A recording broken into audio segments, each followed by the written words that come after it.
Oh boy, hello everyone, and welcome to tonight's episode of Crimson Skies. As always, it is a pleasure and a privilege to be running this session with this amazing group. We are down a player for a while, so hopefully they'll be able to come back and join us. That'd be cool. That'd be cool. Other than that, um, announcements wise, yeah. There's not going to be any Azure Adventurers this weekend. In fact, there's not going to be any games this weekend. I'm going away Friday all the way to Sunday, so not going to do anything when we get back Sunday evening. So there won't be any live streams. You're not going to see anything channel-wise, but I'm gonna try and get as much content out tomorrow. There is going to be a special Azure Adventurers game. And Thursday, I think we're just going to do a community chat, talk about some topics. There was an interesting video put out by Dawn Forge Cast, who is a friend of the channel, and a friend of mine, so I think we're going to kind of talk about that, because it was a really good video. It was a really kind of... It's an interesting video that I figured I'd like to see where like some people lie and how they would view me doing different types of voices. It's kind of one of those things that I find interesting. There will, however, be for community members. I know Sarge is going to be running a game on Saturday. And I'm not sure if Morgan is going to be running a game on Sunday or maybe Saturday as well. I'm not certain. I'll have to ask. But there will at least be something going on for the community while I am away. So you guys will have stuff to do. There will be some cool shit for you. And I'm really happy for that. That's really exactly what I'm aiming for. And when I'm not doing something, the mods got it. And we've got awesome mods that kick ass, so that's a huge plus. With that, I really have nothing else. I think we're pretty good. I think we're gonna go kick some ass. Potentially. Maybe, maybe not. I don't know. This group has kind of gone through a lot of shit recently, as last week, you guys investigated,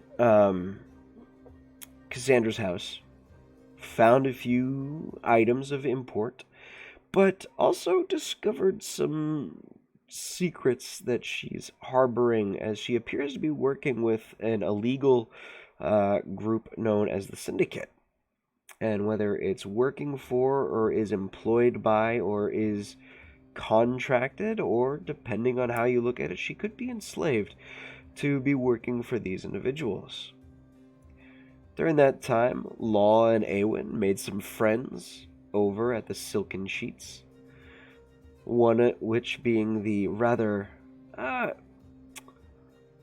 plump seamstress who ran the shop, and and her daughter, a rather thin, emaciated-looking girl, but with some magical talent.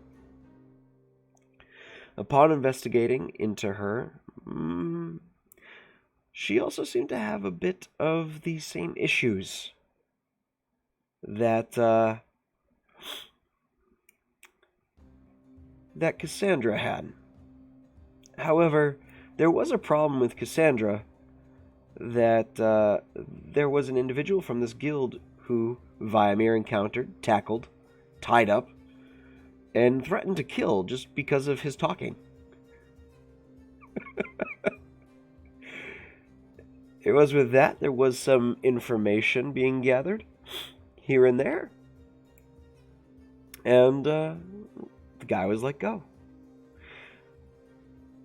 You could say that because this guy was let go, you guys made a tepid enemy with the Syndicate, as Fixer was delivered a message quite forcefully as when he stumbled into the seamstress into the silken sheets, he had an arrow protruding from his chest with a note attached to it, very Robin Hood-esque style. With that, things quieted down a little bit. Warnings received. You all decided to head off to the nobles' houses. Who is going to the nobles' houses? And who is going other places? Grammar failed me there. So Law and Awen are going to the noble houses, because we're the ones who got fitted for suits and actually look presentable. You do indeed. The rest, Law would advise returning to the ship so we can confer notes, but they can do what they want.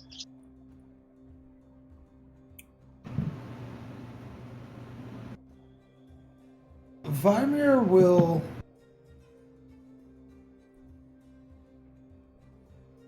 heed that advice, but he would like to look for some interesting food on his way to the ship. Okay. Anything that smells yumdibly scrumptious. Are you looking in the lower quarter or just in the upper quarter? Just on the way back. Okay, so we on the were upper. in the lower quarter, so I guess... You were, but now you guys are in the upper quarter, where the silken sheets are. So going through the upper quarter, there was a place that was selling food. That of a young half-drow was manning a cart of some rather interesting foods. Go ahead and make an investigation check, though, to kind of pinpoint everything out, as Vimir is not an idiot. That's a pretty simple thing to remember. Other things, however... 5.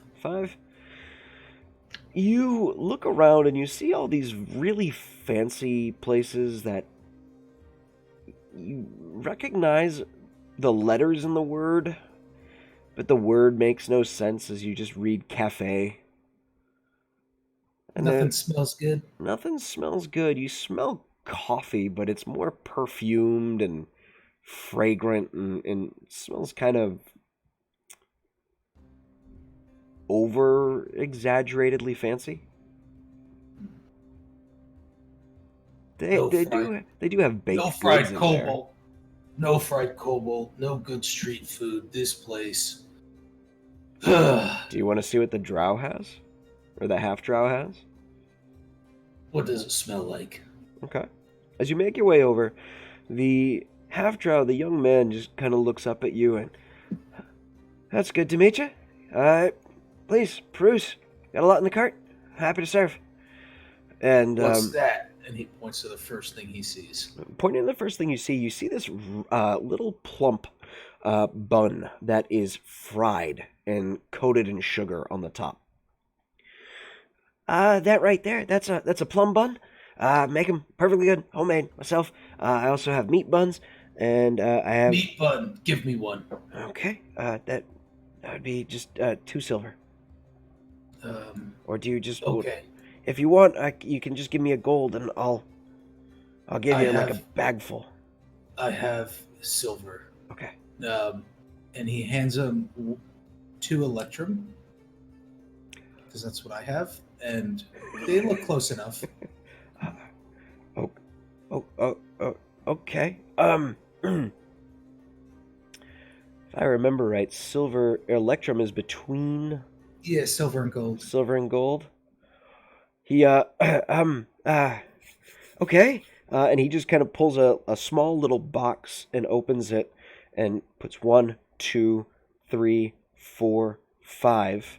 And then he just grabs a plum bun in there as well, and just kind of sets it and closes it. All right, there you go. Enjoy. Good. Thank you. I put in 2 spicy, 2 regular, and 2 sweet. One sweet meat bun and then a plum bun. Okay. That was Very generous of you. Well, you paid me more than you should have, so it was only fair of me to give you the appropriate amount of food. Viamir smiles, really just a big shit-eating grin. Of course I did. You have a good day. And Hey, walks off. You as well. Enjoy. Who's next to me? Is Law there? Would anyone have gone with Viamir to get food? Nope. Sin? No. Viamir is content in his victory. I would say 6 would have, just to keep an eye on you and to make sure you're not getting into any more shit. I don't know if 6 would necessarily follow me at this point. I think he would stay away from being alone with me. That's the reason Fixer didn't go with him. 6 isn't here, so 6 is going with you. I don't want to keep track of his character sheet. DM honesty. He follows you, and well, that's very nice of you. Yeah, do you want a bun? You can have the sweet one. That one doesn't sound good. The plum bun. I will take that. And yeah. He just kind of like goes around and, oh man, that's really good. I'm sure his law has taught me a lot. Did you not see how I got over on that guy? It was 2 silver for 1, and he gave me 1, 2, 3, 4, 5, 6. Yeah, and I'll slap 6 on the back. Good work, guy. We make a great team. 6 just gotta. Yeah. You know what, Vimir? You did a great job. I'm gonna tell Law that you swindled the guy. He'll be proud of you. Yeah,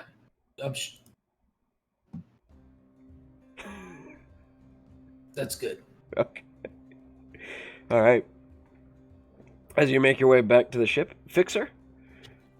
Sin?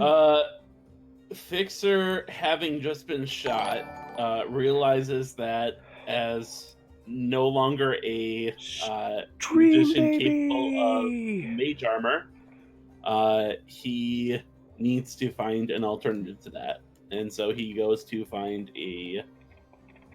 I guess, armorer, but on the leather end of things.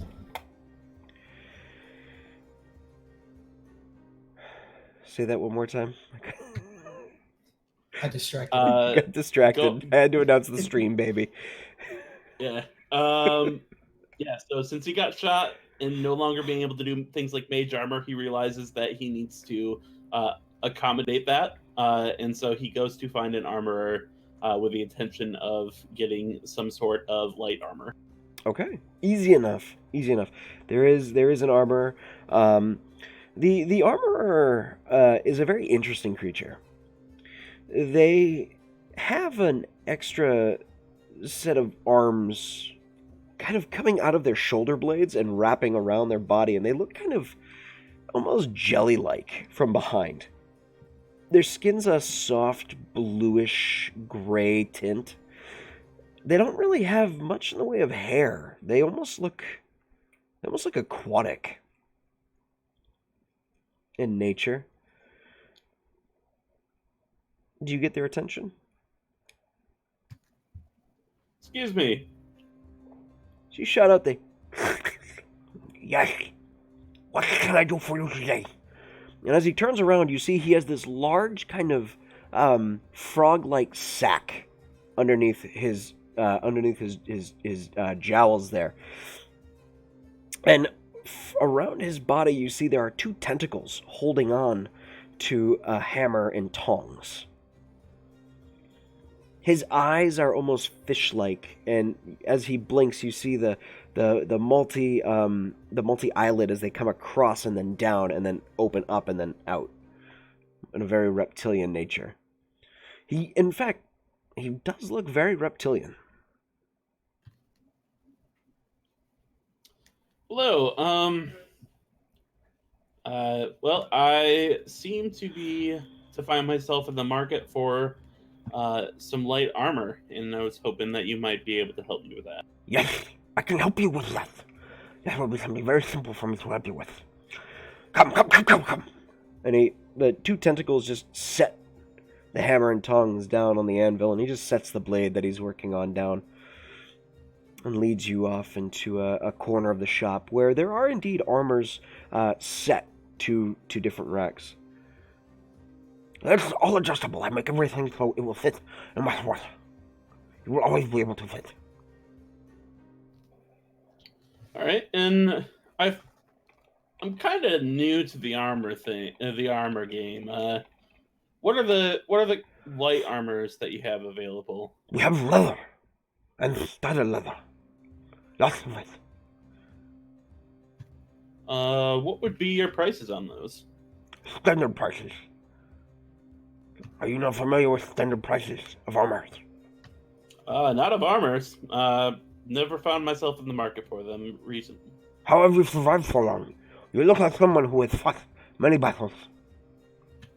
Until recently, I usually used magic for that, but I find myself a little less capable of that at the moment, so... So you've become inept. You know there's a pill for that.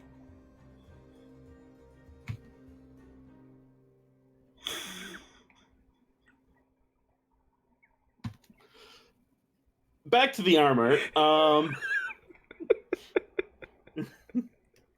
I will take a leather set of armor. That will be 10 gold pieces. Studded leather is 45. Yes, let's go with the leather then. Leather, okay. He kind of sizes you up with the tentacles, and it's really kind of weird, just feeling these and they pop off. They leave these little suction marks for a moment before they kind of fade as he just kind of gets your sizing, and then do you have a specific color that you would like to use? I mean, I tend to fancy the darker end of things, so if you've got some black leather, that would be preferred. Would you like it engraved? No, not necessary. No symbols? No nothing? I like to be able to tell people who I am, not have to worry about them figuring it out before I decide to tell them. Very well. Nothing for you then. And he goes and he searches. He doesn't have a black set, but it's more of a dark ashen gray. So he comes on and he helps you get it on yourself and uses, and as he does, he's using his hands to just kind of make sure it's set well and shows you how, as the tentacles are actually tightening the straps so it actually fits snugly against your body.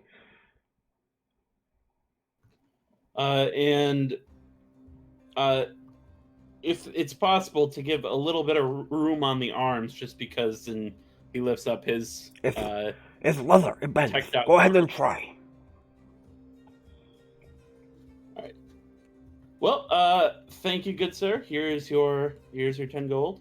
Thank you very much. He takes it with the tentacles and just ploop, ploop, ploop, ploop, ploop, ploop, and he just kind of puts 5 gold on each tentacle. Sets them around his waist. If you need anything else, send your friends my way. I will give them the very best of equipment. Thank you very much. I will let any of my friends know that need your services. Good to know.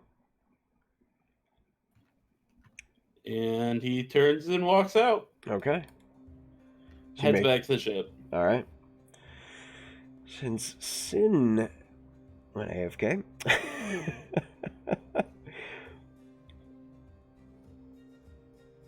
Awen and Law, you two find yourselves heading to the direction of which house first?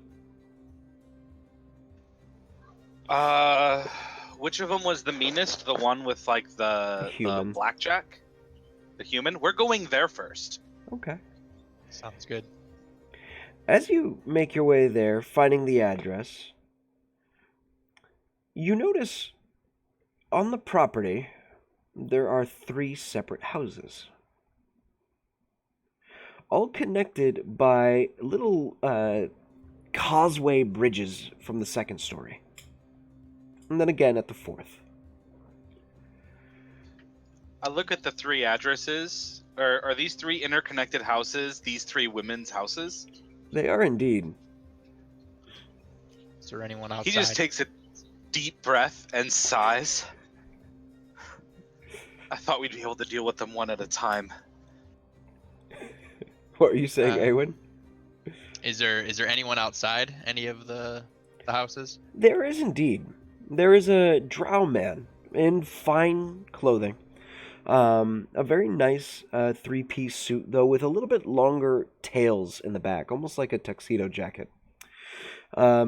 He wears simple black pinstripes with a white undershirt and a nice violet tie with a gold tie clip and chain connecting it to the shirt. He has with him 2 large wolf dogs that seem to be sniffing around looking for a place to use the bathroom. And he's just sitting there quietly, just taking everything in, taking in the sights, taking in the air, and just takes a deep breath.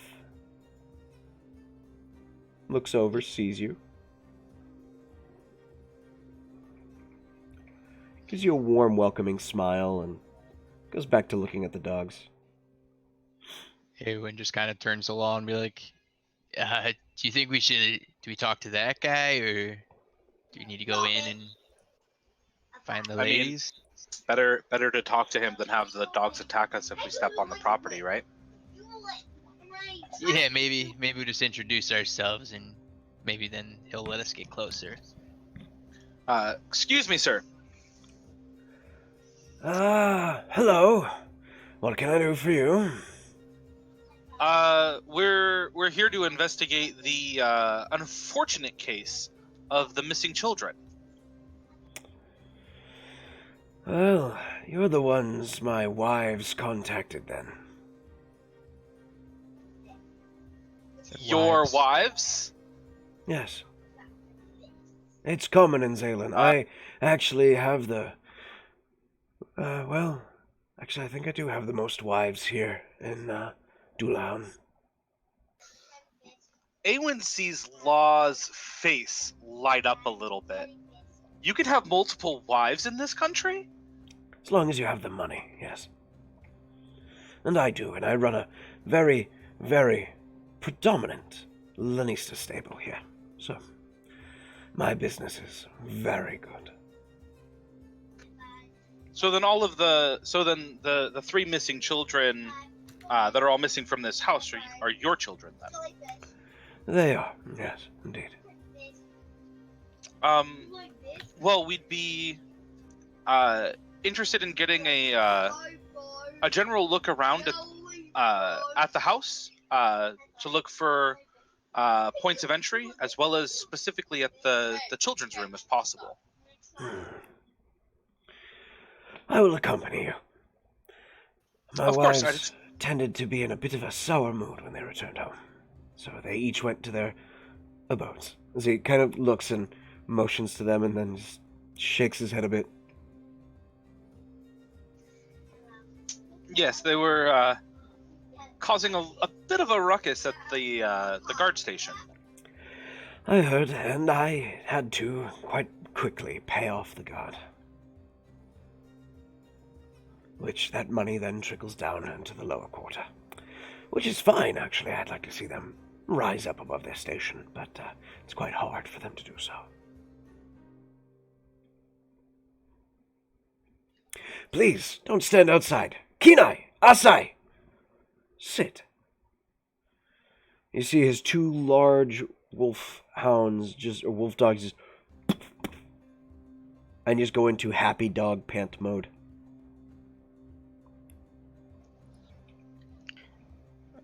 Law approaches, and he'll be like, "Excuse me, I'm not familiar with Zaylan customs. What's a custom greeting? Where I'm from, it's a handshake." He smiles at you and contemplates, and you see an air of mischief kind of glint in his eye for a moment, and Oh, absolutely, making sure I believe him when he says this, then.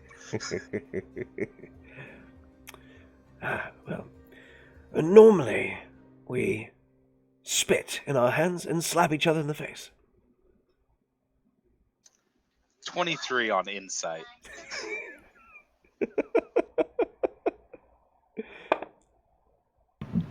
Awen's already spitting in his hands. Awen just like looking like, really? Vladimir would be like, I'm down with that. Vimir would have already slapped him. It would've been- He is bullshitting you, and he does have a smile on his face. He just simply extends his hand, and the way he extends his hand is as you notice, a way of welcoming and greeting to you, saying, I'm welcoming you into my home. Please come with me, as he holds his hand out, palm up, to take yours. And as you reach out, he grabs your forearm underside and gives you a good firm shake.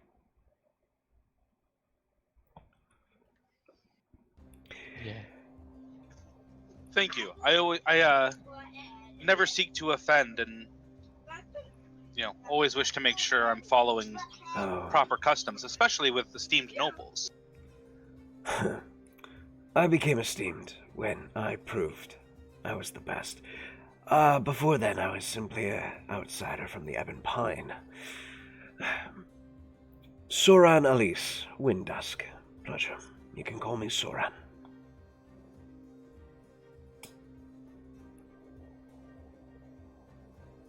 Pleasure. Lawrence Edwin Banker of the Oasis Bankers. Pleasure to meet you, Mr. Banker. And then you Captain Awen of the Cloud Cutter. Do you have a last name? Yeah, Awen oh my gosh, Shrek. Can't even remember my character name. That's It's awesome. been shipwreck for so long. I know. I Yeah, was getting we ready just- to say shipwreck, and We just all call him Shipwreck. Interesting. I imagine there's a story for that. But another time. As you get a look at him, you notice up close as he shakes your hand as well, Awen. Both of you notice he is still very tight-skinned and gaunt around the face. He still has that elven regality to him.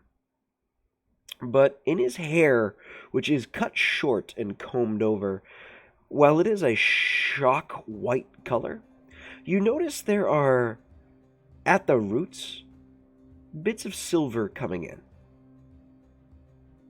He is an aged drow. He has seen many seasons, many years, just by quick look.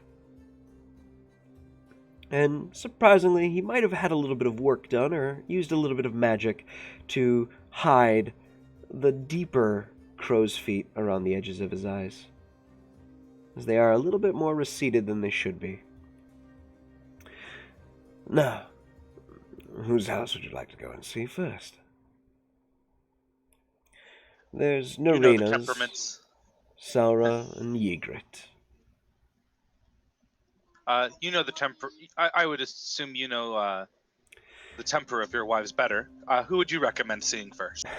We'll go and see Ygritte first. As he leads you into the center house. The door opens and you see this vast open entryway that is much larger than your family home. Law. It is obnoxiously large. There's so much empty space that's just stonework and decorations. There's no tables, it's just empty space. Follow me. We'll go up the grand staircase. And he starts leading you right up the central staircase that's almost pressed up against the back wall. Heading up, the carpet on the staircase is this pristine blue. this pristine ocean blue color. As he leads you up, takes a sharp left, and then there comes to 3 hallways. He leads you all the way down to the one closest to the main door of the house, and brings you right in. Well, it would be 4th door at the end. As he leads you all the way down to where there is a large glass pane window. He opens the door, and inside you see a child's room, a simple room. There are toys all over the place, massive television, game systems, a wall that is strictly a library of a wall with its own little reading nook, a desk with papers and books set aside, a closet that is opened with clothes kind of thrown about out into the open area. Everything's just kind of loosely around. It looks as if it hasn't been touched in a while. This was my little Orin's room. And when was the last time you guys saw Orin? Oh, we saw her about a month ago. I have told my wife she is gone, but she still holds a psychotic hope. You had 3 in a row, if I remember correctly. Yes, one each night. And then they did not return for the other children, so that's a plus. Orin was the 3rd one taken? First. Okay.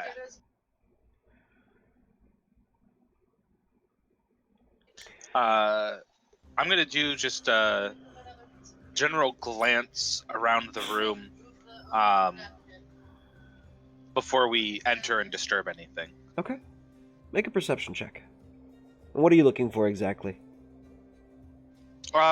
Signs of entry and potentially, because we had a chance to talk with Fixer before we came here, signs of that strange dust that they found at the other house. Okay.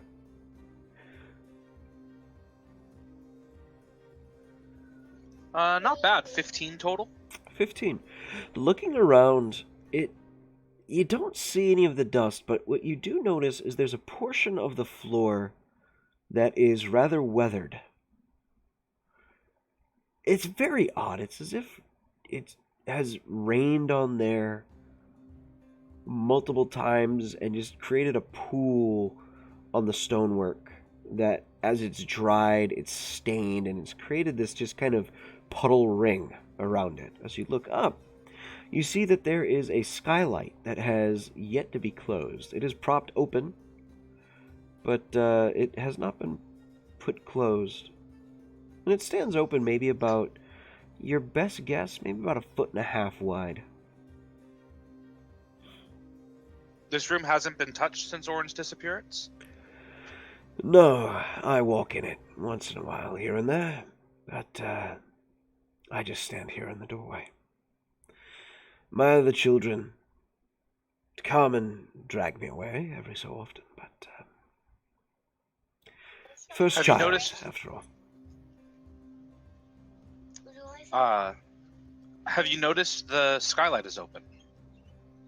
He looks up and, oh,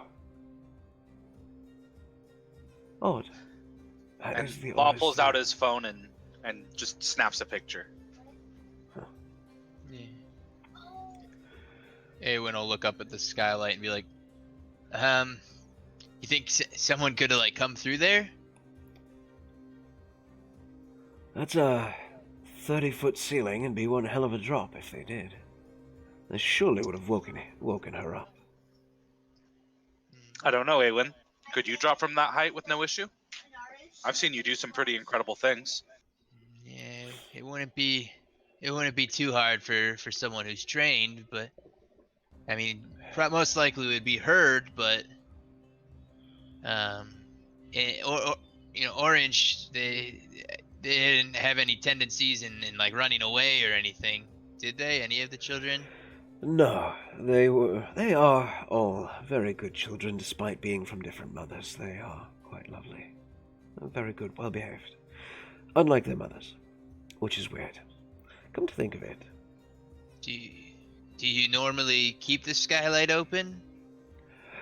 Orin always loved to watch the stars. So we had that specially installed. And this time of year, at night, it can get either very muggy or quite cool, and it lets a nice, gentle breeze in, regardless of the time of year. She liked to read, apparently. He gestures to the books. Yes, we encourage all the children to read, but she's the only one who ever actually touches her books. More than she's asked to touch her books. Child after my own heart. Did you say, were there any other windows in this room, or just the There- skylight? There are other windows, yeah. Okay. You count 2 other large, and I do mean like obnoxiously large mansion panes. Yeah, we're just gonna kind of to look at Law and then the older man and just be like, is it okay if we go in and take a little bit more of a look around, see? Please, if you're here to help and find some answers, I welcome it.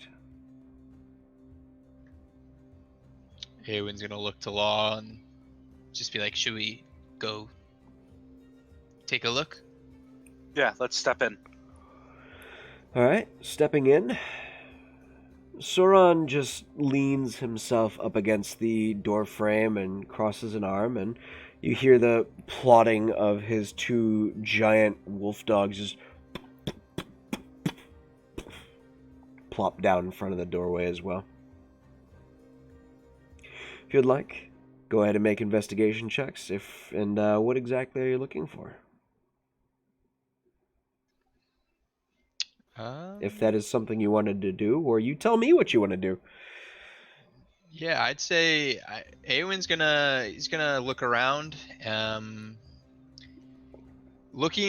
Probably gonna start with the windows. Look for any sign of entry, as far as anything. Maybe if it were, do they like kind of look like a window that would open, or are they more kind of decorative? Do they? What's your passive insight? So just 10 plus your passive your insight score. 10 plus 4, 14. Yeah. You give a look, and they are decorative windows. They do not look as if they would open. Okay. So then he'll take a look first at the windows, notice that they don't appear to be something that could open.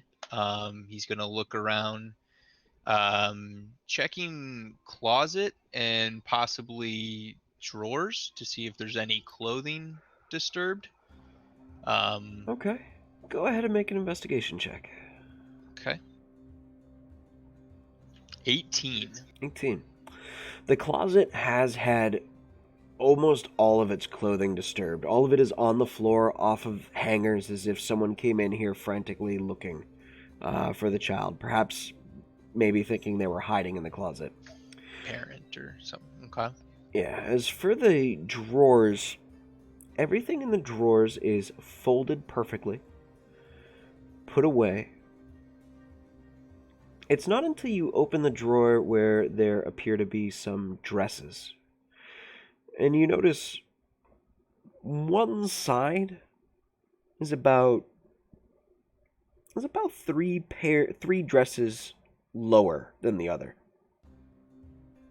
As you looked through the clothing on the floor, you didn't see any dresses being thrown to the ground. You saw a few dress clothing, but no just day dresses, little summer dresses, and nothing like that. Just simple.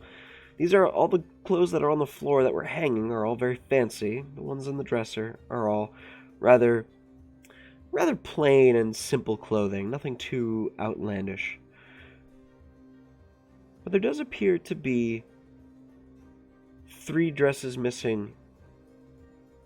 And as you run your fingers along the drawer, as you just give a thorough investigation with the 18, you find that there is a long single claw mark on the inside of the drawer, almost impossibly thin to tell with just general eyesight. It's not until you just pass your finger and as you hit the lip and drag, you feel the impoint packed, and it trails all the way up to the top. Just a single claw? Single claw mark. Very, very thin. Eowyn's going to kind of, he's going to look to Law and be like, Law, come look at this. I'll come take a look. And he's just going to kind of like lean in to like, and just be like, looks, he's just kind of, at this point, he's almost whispering. But he's just like, it just looks like a claw mark. And it's just, I don't know. I mean, I'm not too good with this whole investigation thing, but I mean, it looks, if you look, I mean, the drawers, they're very neat, and then they're very, very symmetrical, but then this pile right here, that seems to be a little bit lower than the other pile. I think that maybe a little fishy.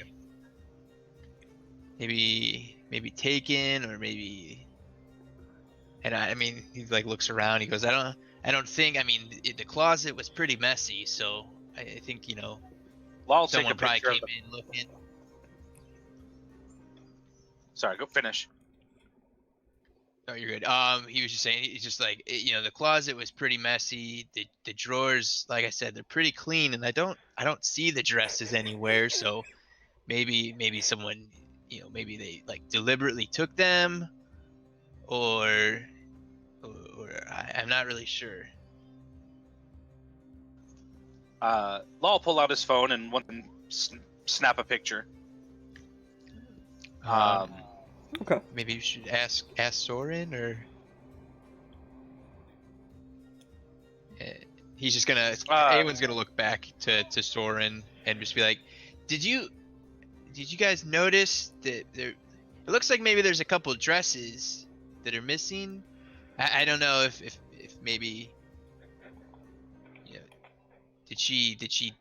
was she planning on going somewhere? Is that I guess when she went missing, did she disappear from the room, or maybe was she out with other people? Soren is giving a scratch to one of his dogs, and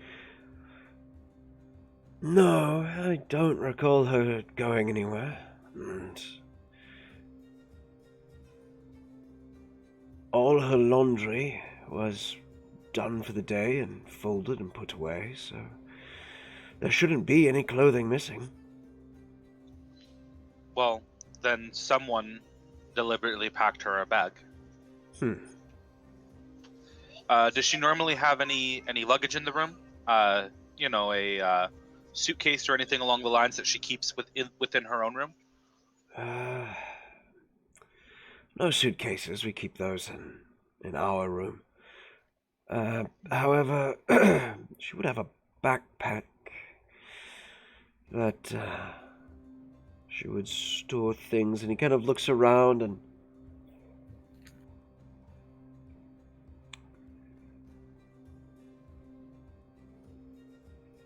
I don't think I see it.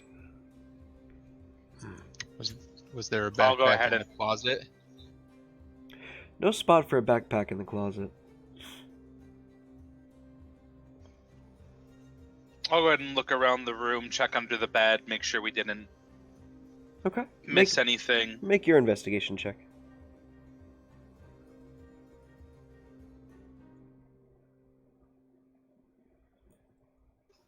Man, I rolled that dice thinking if I have to, I will use a luck on this. But I don't have to. I got a 16. 16?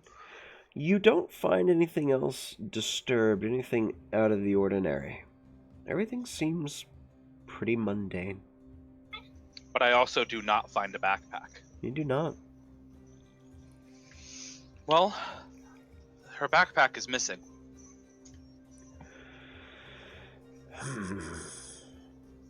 That's odd. I'm gonna look. Did she have any favorite books? As Law walks over to the bookshelves. Just points to the ones that are on her desk. There's a few science fiction novels sitting on her desk. A few fantasy books of heroes, and there's even books on there's even books on the guilds of Silverhall. Seems like you have the makings of a bard here, he says as he's looking around. Oh, I hope not. Last thing I want is for her to come home telling me she's made a mistake. Law just grins. Like he took that as a compliment, not as an insult.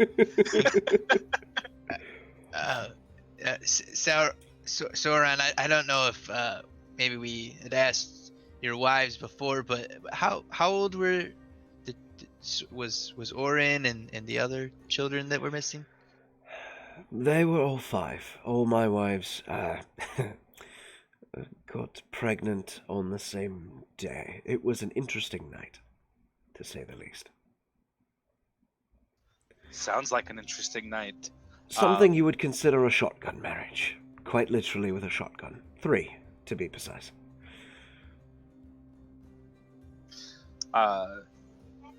Law's gonna turn back and just looking over the bookshelves and looking over the desk, seeing if there's if it looks like anything is out of place, if there's like too many books missing from the bookshelves or anything along those lines.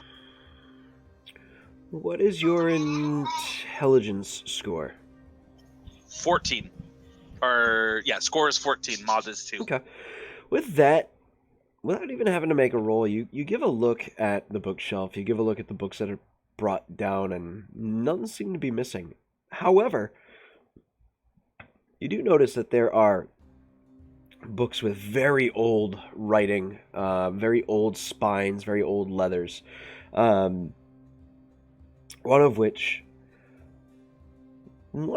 looks a little odd to you. The leather binding is black with this deep royal purple symbology and scrawlings on each on the spine, and the title is not something that you're able to read. It's not something that makes sense to you. It looks like gibberish.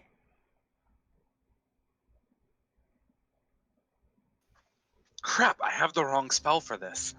I have tongues. Not comprehend languages.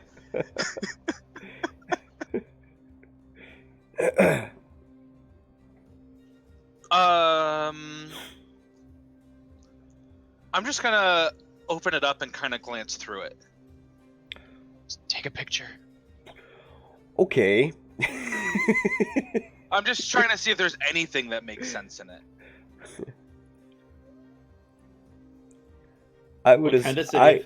I assumed there would be some caution in the wind.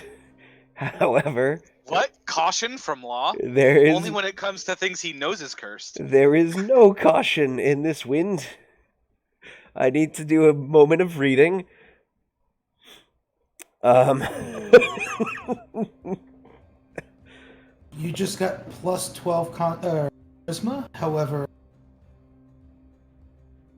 I'm sorry. No. Oh, come on. Where is all the? Where's the? You gained all the charisma, but Here we lost are. all of your. I need to look at something.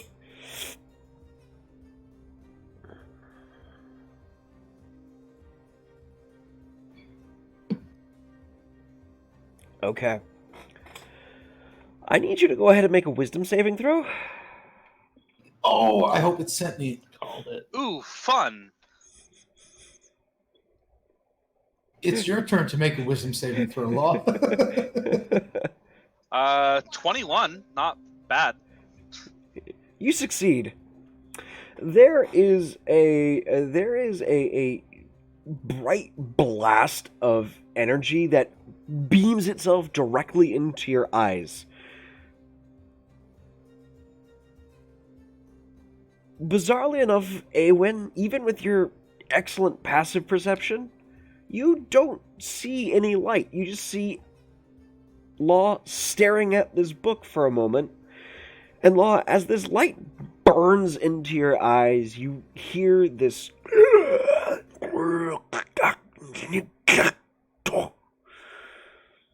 And it buries itself in the back of your mind for a moment.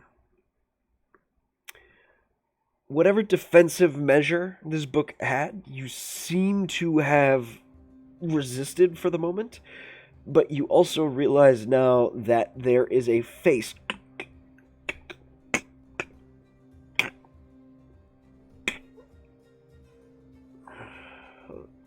staring at you that has pushed itself out of the pages.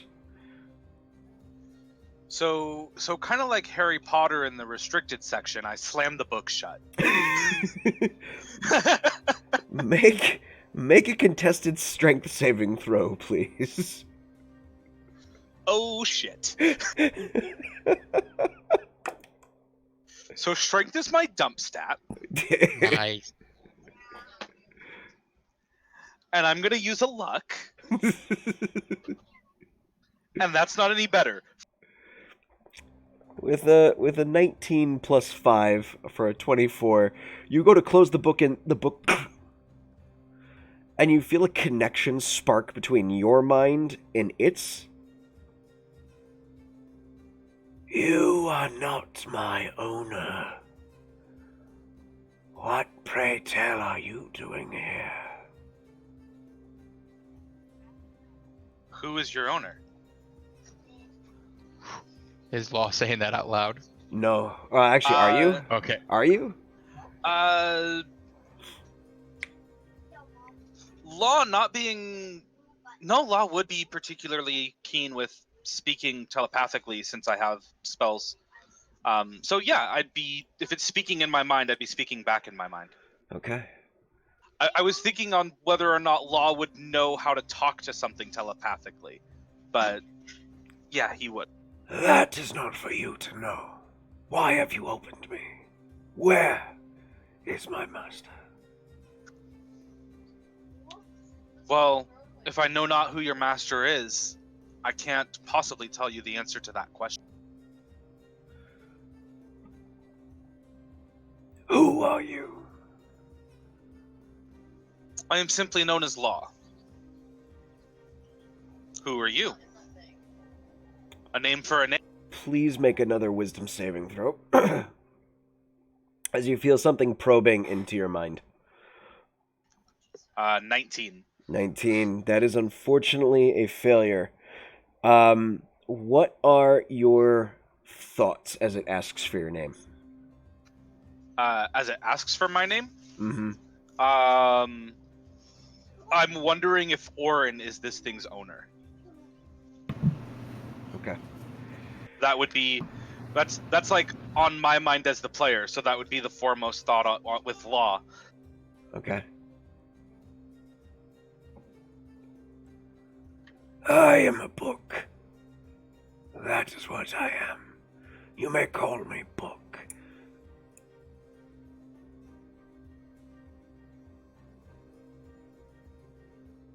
Where is the child? I don't know. That's why I am here. I can tell you didn't take her. Is the child your master? No. Not yet.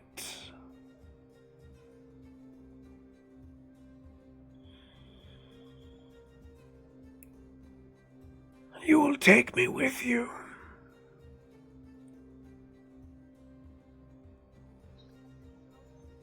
Very well. May I close you? I will close myself. As it says this, the face pulls in and the book closes. Do I still feel that connection in the back of my head? You do?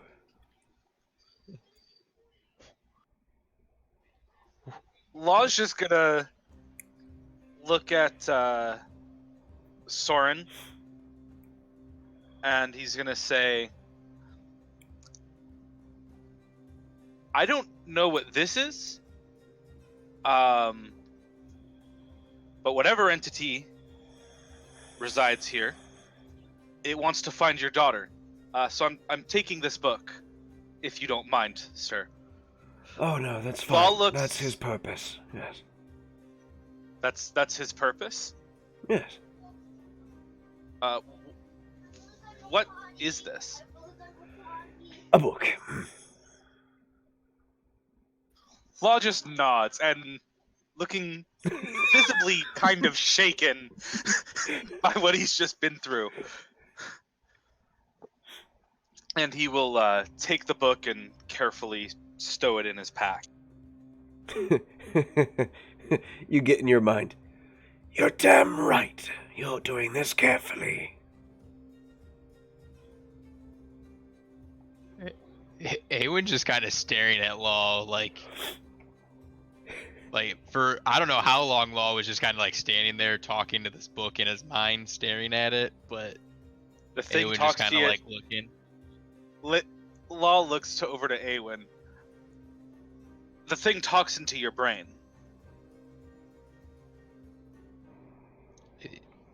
What was it telling you? Like, did it tell you anything about Orin? It said it doesn't know where. It asked me where the child is, and I told him that's our purpose here, is to find the child. So the book is also looking for the kids that we're looking for. It wants to find Orin at the very least. That's pretty creepy. I agree.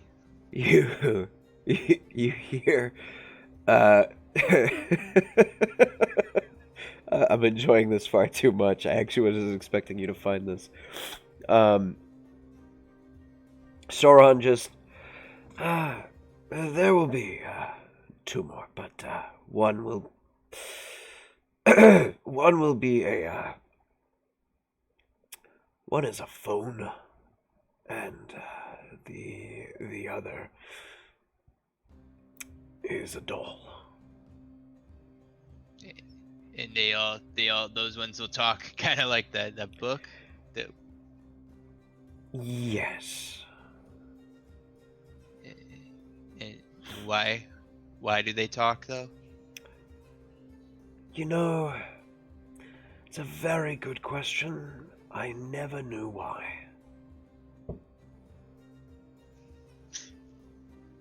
And you didn't lead with the creepy talking book.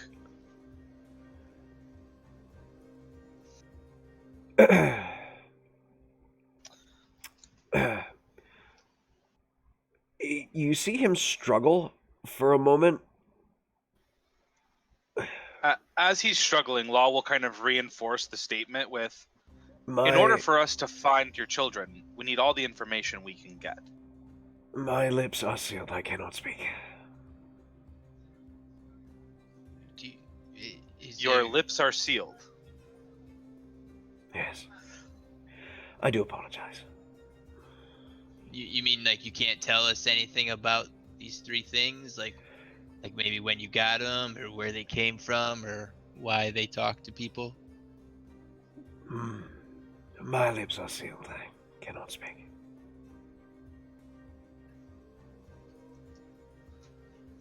Law will lean over to Awen and just kind of whisper, it means he's with the Syndicate. Hey, we're just gonna kind of look back and be like, does he even want to find his kids?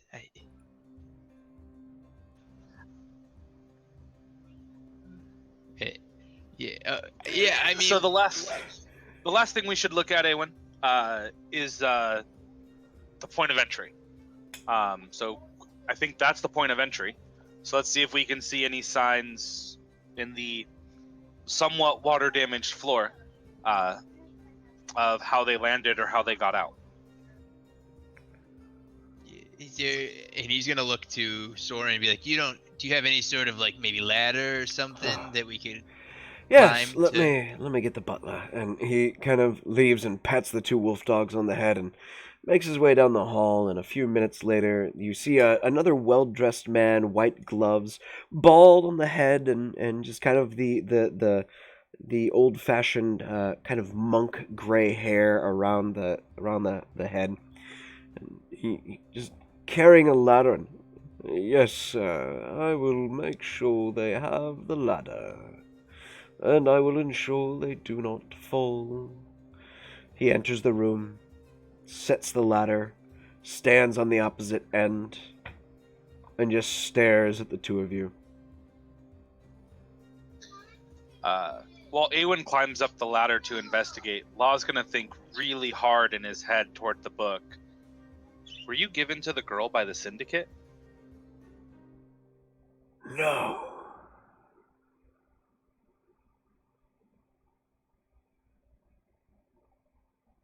There you go. So yeah, Eowyn is going to climb the ladder. How tall is the ladder? Is it able to reach all the way to the top, or? It's a little short by about 3 feet, but with your athletic skill and your acrobatics, it's an easy, just kind of short hop as the ladder is thankfully steadied. It's still a little nerve-wracking, but you just give it a little pop and grab, and you're able to pull yourself up with ease. Am I able to do an insight check on a thought in my head from the book? Yeah.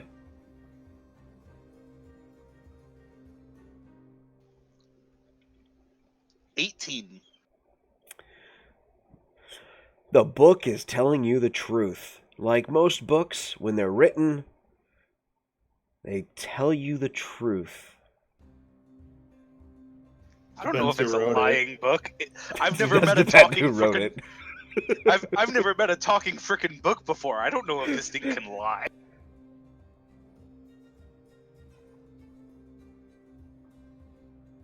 So getting to the top, as Eowyn kind of grabs on, he's gonna see first. He's gonna look on the inside near the window Okay. to see if there's any signs of maybe looking for a similar claw mark to what was Okay. in the drawer, or Alrighty. I don't know if Go ahead and fingerprints.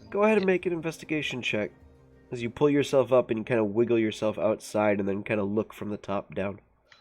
15. 15. Luckily enough, as you know what you're looking for, it does bring the DC down, and you just made it. You do find on the skylight there is a claw mark, and on the inside of the skylight there is a claw mark. So right on the skylight hood, and then on the frame inside there is a claw mark. Single claw mark, just like Single in the dresser. claw mark. Yep. Eowyn's gonna kind of just shout down. You said, was I able to climb up and out? So I'm on the Yeah, it's basically you can outside? jump. You can make the short 3-foot jump and kind of pull yourself up and out, and be on the roof. Okay. So kind of from the roof, Eowyn's gonna kind of shout down and be like, like Law, I you know that mark in the drawer. There's 2 more up here. So I'm thinking. Okay. Pull out your old man phone, take some pictures, and send them to me. Yeah, no, I don't have a phone. You what? I don't have a phone. I expect a set of Vine here. I totally Okay. expected a flip phone. You have no phone at all. How do you expect the ship to communicate with you if you're away? I You know, didn't really never mind. think about Never that. mind. Yeah, It's a topic. It's a topic for another time. We'll remedy this. We'll get one requisitioned, All I can Out of the ship funds. all I can think of is my parents' old Verizon brick phones from Yeah, the early '90s that were like gold and black, and they were about the size of like a king size Snickers bar, and you could kill somebody with. Lodges sighs and climbs up the ladder Yeah, maybe and just extends a hand out, expecting Awen to help him. yeah.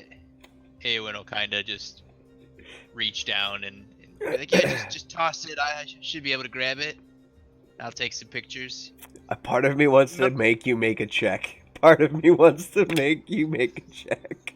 No, Law's like got his hand out so you can pull him up. Oh, you want? I don't know if I could really pull you up. How much of a Um, distance is it, DD? 3 feet. Oh, I have a 16 dex. I should make that. For you, I will have you make a check, as Awen is a monk. Go ahead and make it is an easy check. Go ahead and make an acrobatics. The ladder's just a little wiggly. Unless 17. Awen 17, easy enough as you jump up and grab Awen's arm, and two of you Yeah. pull up. And you get up to the top of the roof. Yeah. See, if you look right here, and he's starting to point to the one on the outside, and then he'll point to the one on the inside. Looks. These are where the two claw marks are. So if you could take a picture of those, and then Yeah, I'm gonna take a picture, and while I'm taking a picture, I'm just kind of racking my brain for stories of creatures with claws that take kids. Like, what kind of like? I mean, there's probably dozens of these types of stories, but just trying to figure out what this might be. Oh, wrong cams. There we go. Okay. Go ahead and make a history check.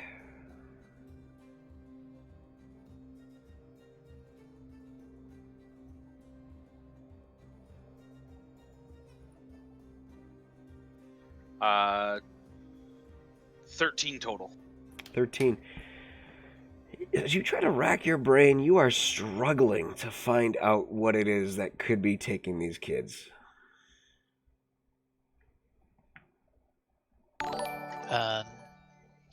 Is Soren still below? Is he still in the doorway or? Yeah, he's still watching. Eh, Oh, just one more thing, DMs. Do these claw marks seem like they could have been made by displacer beasts? Just trying to rule out the guy with displacer beasts in the woods. No, that would you would see like a full cat's paw, and you would see multiple cat's paws. You'd see 6 Okay. in this weird like displacing order too, like 2 in the front, and then just like 2 or 4 in the front, and then the 2 rear legs, maybe a good like 3 feet behind the rest of the front legs. It is a large creature. Just that moment of Yeah. just have to check. Good call though. Hey Soren, can you hear me down there? Yes.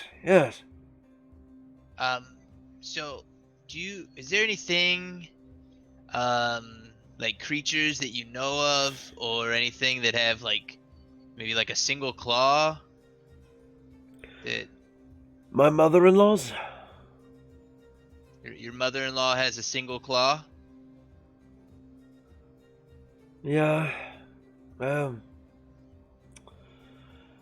As she holds a hand like this, it's just kind of one singular claw. I mean, I'm just thinking of like some like a small like claw, like maybe like a cat claw, or I mean, there seems to be some claw marks up here, and then we had found one down in the room, and just trying to gather if anyone in your town, if there's any creatures or any stories or. He thinks for a moment.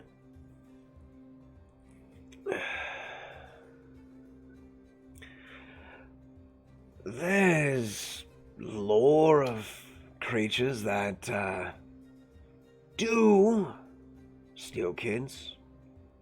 Hags.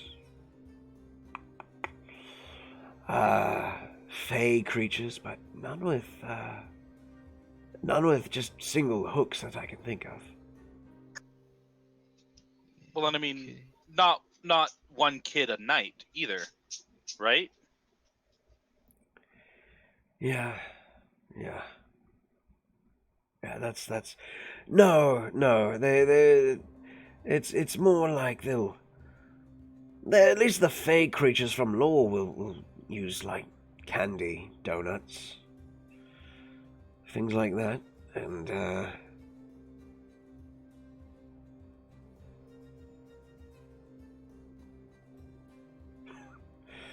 that's about it. Hags, however, I do know from my time back home that hags have a fanatical thing about eating children.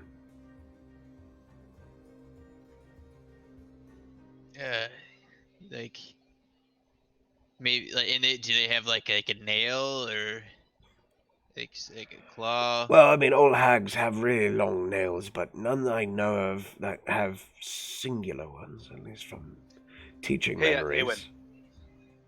Hey, Awen, maybe we can finish this conversation back down on the ground. The butler just looks up and, yes, I would prefer it if I could put the ladder away.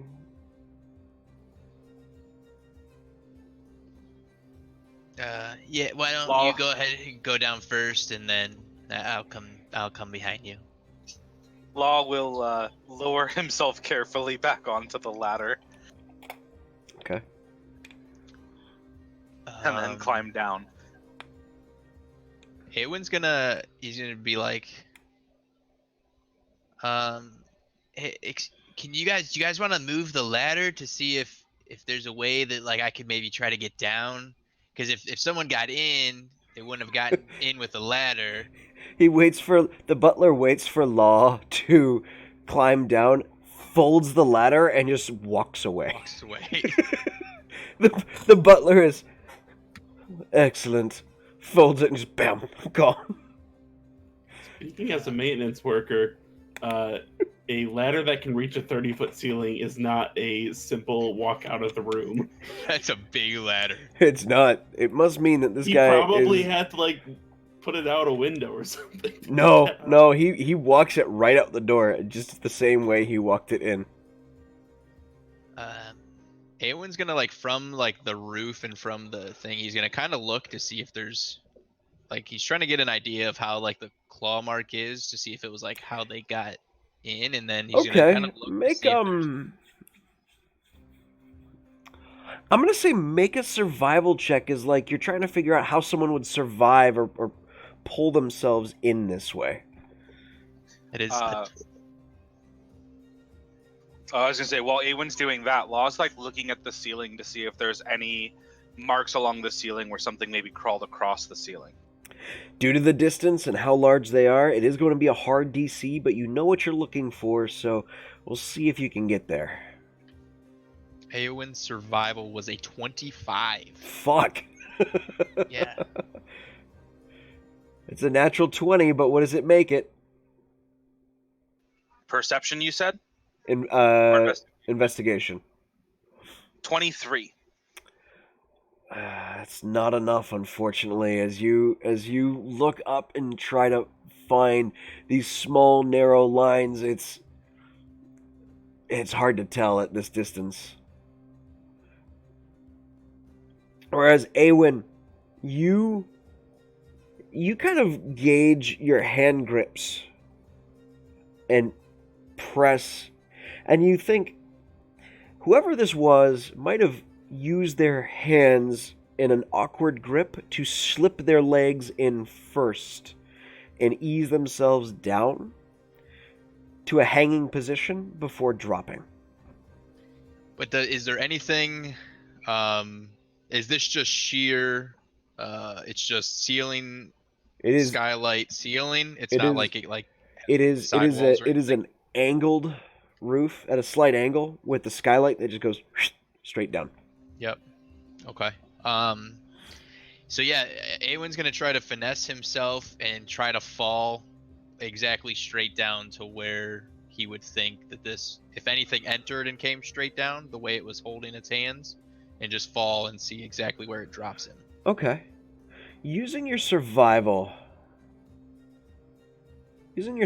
check, as you pull yourself in and angle yourself, go ahead and actually, you have slow fall. You're not going to take any damage, but as you drop straight down and your feet land in the puddle,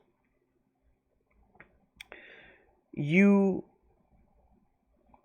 feel something kind of soft here, almost unnoticeable. It seems that there's about a small 8-inch diameter pad that's invisible that you've landed on, that seems to have given 0 sound to your fall. Law, you notice this, and Soran notices this, and he looks up, looks down. I'm gonna place my hand on that spot, and I'm just gonna burn the first level spell slot and cast Identify on that. As you do, you you get back as Awen. I imagine you're stepping off. Yeah, Awen, like as he does it, he kind of like lifts his foot up and like just backs up a little bit. It doesn't even make a sound either. It's very strange. It is. You get back in your mind with Identify. This is a silent pad. It's a small round disc that is only noticeable if you step on it.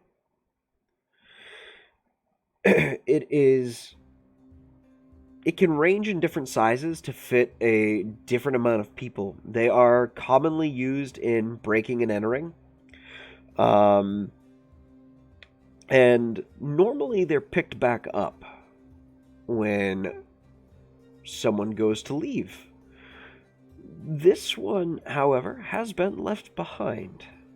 They are illegal, highly, but they are useful little things.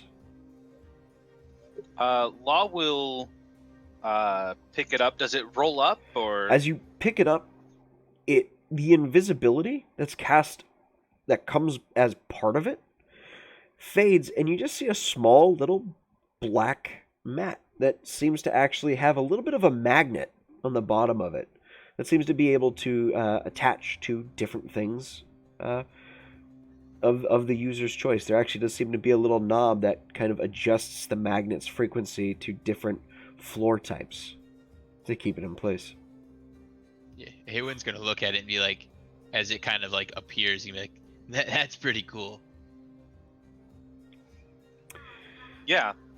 It is. It looks kind of roll-upable, and it looks, as you kind of give a look on the underside, it looks like the actual mat portion can be folded up and put inside of the magnet portion and sealed shut. And it looks when you seal it shut, it looks like a coaster. It looks like a drink coaster. We should hold on to that. Yeah, Law slides that into his pocket. That could come in handy.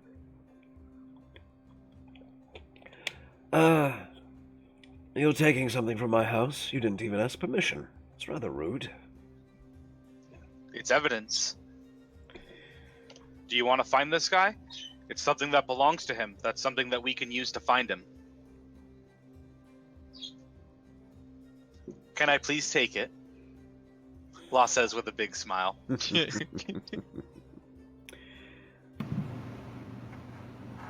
I'll allow it. You asked nicely, after all. Oh, come on, Soren. I thought we were building a rapport. We are, but you catch more flies with honey than you do with vinegar. Very true, very true. I, eh, looking at Law, Awen's gonna be like, do you think we should probably check the other rooms too, see if we can find anything else like this, or maybe more of the claw marks, see if any of the other rooms have any missing clothes, or... Yeah, we should check that out. DM, this was the first of his children taken. This was also the very first children to disappear, correct? Yep. So, like, we're looking at the first child to disappear's room. Yep. Okay. Yeah, I mean, this one was the biggest deal, because this is literally ground zero. This is the very, very first child to disappear. This kicked everything off. But yeah, we definitely want to check out the others as well and see if we find similarities. Well, do you think, I mean, we've looked pretty much around the whole room and even outside the window. I don't know how much more we could find in here. I think we want to go to the other rooms to see if they have maybe some similarities between them, if we could find a pad like this, or claw marks, or any similarities. We don't want to rule out that it doesn't seem likely, that it's a different person or creature taking the kids. It's most likely one thing, but we definitely want to try to find some similarities between each of the different, I guess, maybe crime scenes. I definitely agree. Just to refresh my memory, the kids went missing at night, or At night. At night. Okay, Almost that's what I always thought. at night. That's what I thought. Soren, maybe you could take us to the next room. Of course. Be happy to. As he does, he takes you over to his other daughter's rooms. There is for when he brings you over to the half-orc house, you see that there are a group of kids in the main hall area that have a almost drow look to them, but mirror builds of orcs, of half-orc nature. It's this strange melding of the elvish appearance and half-orcish appearance with that bit of human in them. The kids are playing rather roughly, but they all seem to know each other's limits. You see one of them get a really nasty, punch, a cheap shot right into the ribs, and the other kids just back off and go, "Hey! Dick move! Don't do that again!" Just kind of, "Sorry. It just came over me. I got really excited." That's fine. Dick move, though. Don't do it again. As they're walking, he's gonna be, should we talk to the kids? You think they know anything? No, it just upsets them. We'll keep going. Oh. He pats As you you on the wish. back. The kids look up and wave and say, "Hi!" And you just hear this, chorus of young voices rise up, and you count 8 here. Law will use minor illusion to make a little version of himself, like him as a kid, waving back at them. As you do that, they just, "Whoa! Magic! Holy shit, that's cool!" Soren gives them a direct glare. "Sorry, Dad. Didn't mean to swear." Are those all of your kids? Oh, yes. Yes. I have 23 in total.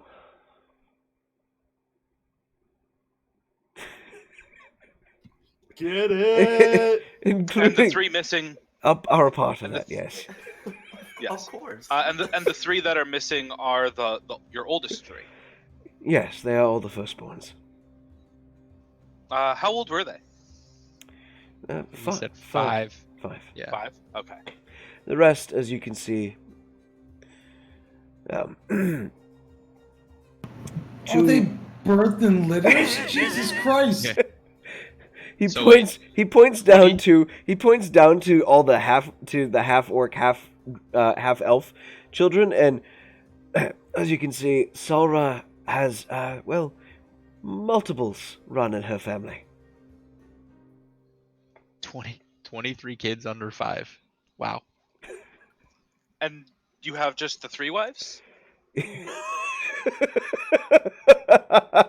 Yes, yes, I do. Wait, and all the kids are under 12 years old? No, they're under 5. Under 5. 5's the oldest. 23 under 5. There's definitely multiples in there. No, actual. Gotta be fair. Some of them are orcs or half orcs, and they breed I faster. mean, as in real life, a father of 2, yeah, this guy better be rich because he needs all the nannies he can get. They breed faster, but do they gestate faster? Is the question. He simply smiles at your look, Law and Eowyn, and just, well, to be fair, Sora has twins run in her family. I have triplets in my side, so it like I said, shotgun wedding. So whose room are you taking us to now? I'll be taking you into Salin's.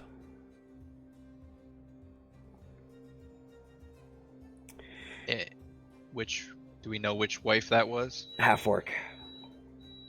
Do we know the name? Salin's. SAL apostrophe IENS. Okay.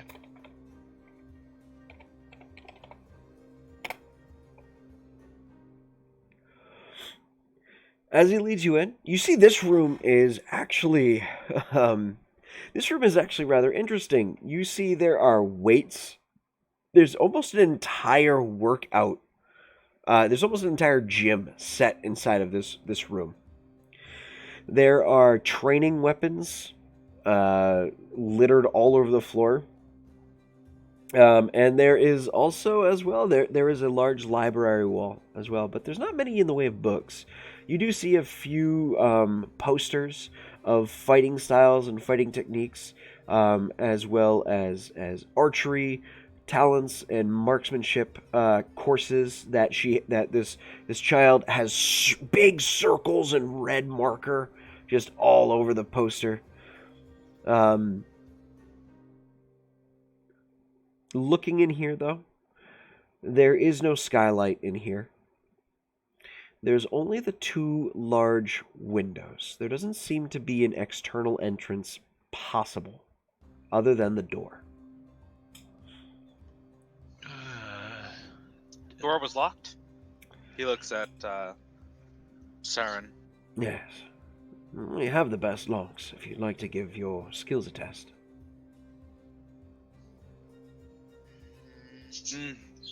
I'm good at a lot of things, but lock picking isn't one of them. Well, it's good to know, then. Yeah. I more talk my way through doors than anything. Haywen's gonna take a look at the door frame and look to see if he sees any of the similar markings from the Investigation windows. check. That's a 2. Yeah. As you look at the door frame, doesn't seem to be anything there. I don't know how else they would have got in through here. Those windows are like the others, right? Those don't open.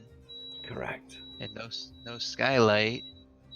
I mean, unless someone opened the door for the. I don't. Well, we've heard about others where there was no seeming method of entry, which is why the skylight surprised me.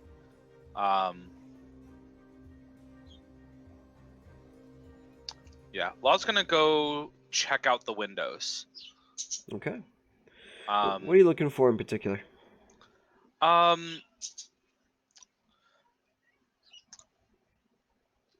I guess I'm kind of looking to see if like there might have been a way they were opened magically, where someone like forced it open, but then was able to put it back, or basically, I'm looking to see if this was a possible point of entry.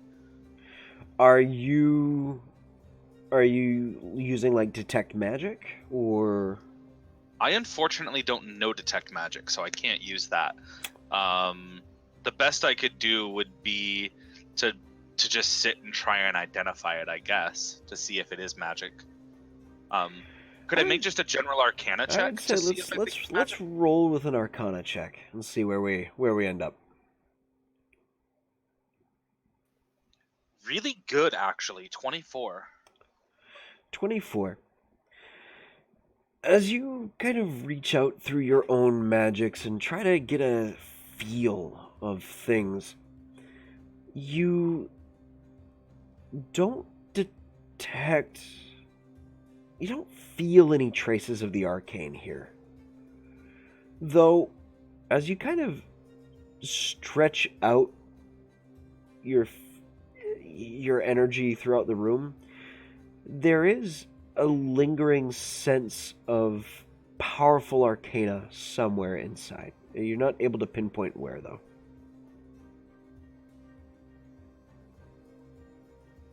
Oh, I wish I had Fixer here. He's better at this stuff than I am. Well, Fuck, you there's- can always come back. You're welcome. There's definitely a strong arcane aura emanating from somewhere in here. That's, I mean, that could be, her, book. What? We're looking for a phone and a doll, right? Yeah, so bring you over to the other house soon. Which one is this? The This phone or the doll? This would be the phone. Do you know where it's at? Oh, I don't know where she keeps her phone. Let's all look together. And he enters the room and kind of like rubs his hands together a little bit. Phone. Who would like to make the investigation check with a third body in here? You'll get a +2 on the check. Law, do you want to maybe check in the dresser, like the other room? Remember how they were missing dresses? Maybe there's something in the dressers. Yeah, you look for the phone. I'll check and see if there's any missing clothes. Okay. Sauron will help you look for the phone. So, Awen, Okay. you can roll with advantage. Law, normal roll for you. That is a 18. Okay. 16 for Law. 16 for Law. As you look in Law, there is clothing missing. However, you notice that there are three shirts missing and 3 pairs of looks like outdoor styled pants, like some khakis gone missing. And as you kind of go through the drawers and you lift up and you just give a slight lift up of the clothing, you do notice that there is a claw mark on the inside of this drawer as well. Similar to the others. Yep, very thin, almost impossible to notice. Not Law, sorry, Awen. Yes. You and Soran do find the phone. The phone is actually underneath the bed. And it is in the process of actually, as you pull it out, and hold it, it is in the process of actively repairing its screen, almost as if it's mending itself. As you pull it out, it legitimately lurches out tendrils from the screen and grabs pieces of glass that it then sets into itself. Everyone's gonna look to Soren and just be like, "Is that normal?" I don't fucking know. That is, I'm gonna go step outside. And he just turns and, oh. Awen's gonna look for, like, before he just grabs it, he's gonna look around for, like, a sock or something so that he doesn't come in direct contact with it. Like, something to pick it up with that's not just his hand. That's easy enough. Easy enough. You find like one of the training weapons that you can use to kind of scoop it out from underneath the bed, and easily enough you're able to find a sock that's just kind of laying there. Pick it up. Allah, so there's something wrong with this phone. There's tentacles coming out of it, and it's fixing itself. There's tentacles coming out of it. Law, as you come out, Well- you see that there are just like strands of tendrils picking glass up from around the area of the room. And Awen, you get a ping in your mind where you immediately hear, "Thank you. It was so hard getting all the pieces of glass together. You've made this so much easier." Awen just kind of like looking around, like, did you hear that, Law? Oh God. You did not hear that, Law. I did not know. That's Law's reaction. Oh gods. No, I did not hear that. Awen's gonna out loud just be like, hello? Hello. Please continue to hold me up in the air until I get all the glass pieces together. He's like holding the phone and he's just kind of like looking at it, and he just like holds it out in front of him. Just, I don't know what's happening, Law. Over. It's talking into your head like the book talked into mine. It's thanking me for picking it up. You, Law, hear in your mind, "That one's crazy. And I do mean your friend and the phone." The book thinks the phone is crazy. Law, yeah, Awen. This is gonna get complicated real Oh my quick. goodness. As we play telephone, Awen, you hear, "Well, what can I say? I like being in dangerous situations. Oh, last piece of glass." As you watch one tendril just shoot across the room and... Hey, the phone legitimately has a microphone. Ask it if it heard anything. Hey, phone. And again, Awen is saying this out loud. Yes. Do you know what happened to the missing child whose room this is? Did you hear anything? You feel the phone shift and a light poof, blinks on and it powers on, and as you hold it, a face appears with two little red lines for eyes that seem closed at the moment, and one red line for a mouth that seems upturned to a smile. The eyes open and are just generalized pixel lines, and the mouth begins to move and talk.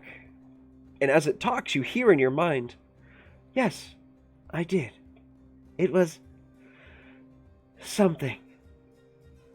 No recording, but I did see something move." It was like, again out loud. Did you see like a person? He's like holding this phone. Like, did you see a person? A thing. Or was Something. it Teleported in like- here. Somehow. It made it in. What's it saying?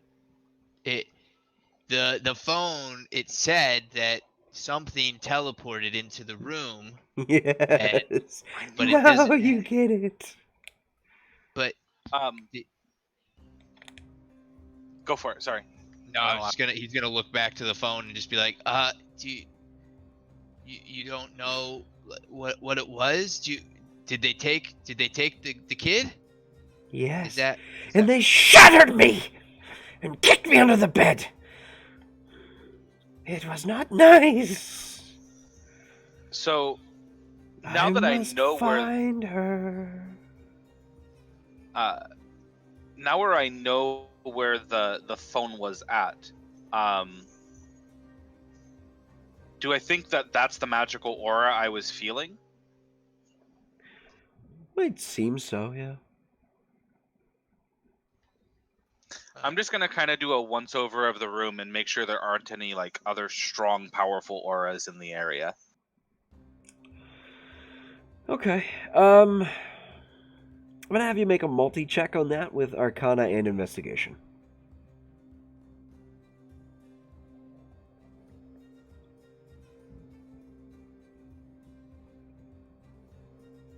So Arcana was low. It's an 11 total. And Investigation, I rolled super low, so I'll use another luck point on it. That's much better. 19. As you look throughout the room, you notice there's a bit of carpeting underneath a very sturdy, bolted in table made of what looks like marble into the ground, and the carpeting that's kind of wrapped around it looks a little shuffled around. I'll move over to take a closer look and see if I can move the carpeting at all. Yeah, you're able to. You lift it up. There's nothing on the floor.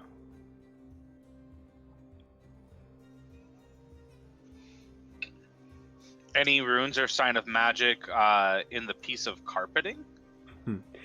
As you look around on the underside of it, you see very gently scratched in, there is an arcane circle. If you want to go ahead and make an Arcana check to try and figure out what it might be, you may.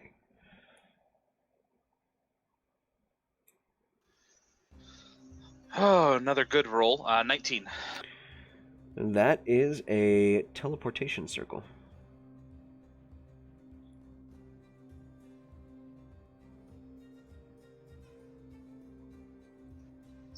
Hey, hey, Soren? Yes. You around? Yes, always. I can't leave guests alone in my house. My wives would eat you. Law peels up the carpet to reveal the circle of runes. That's very strange. That's a teleportation circle. How did they get that there? That's a very good question. They would have had to have had access to the room ahead of time. Or, I mean, this isn't an easy thing to put down. There's no way that someone manipulated your kid to do it. Someone had to have put it here. Yes. Hey, when you hear, yes, someone did. It was a thing. The person, not the creature, that came. The phone said that the creature that came put the circle down. So phone, did the thing teleport in here, put the circle down, and teleport away? No. I don't know when it came in. I don't know. It came in at some point while I was out. While I was out with the little one. DM, this is like it takes a year to make a teleportation circle type of teleportation circle, right? Mm-hmm. Like you have to cast teleportation circle on the same spot every year. Mm-hmm. But this scratch is very, very fresh.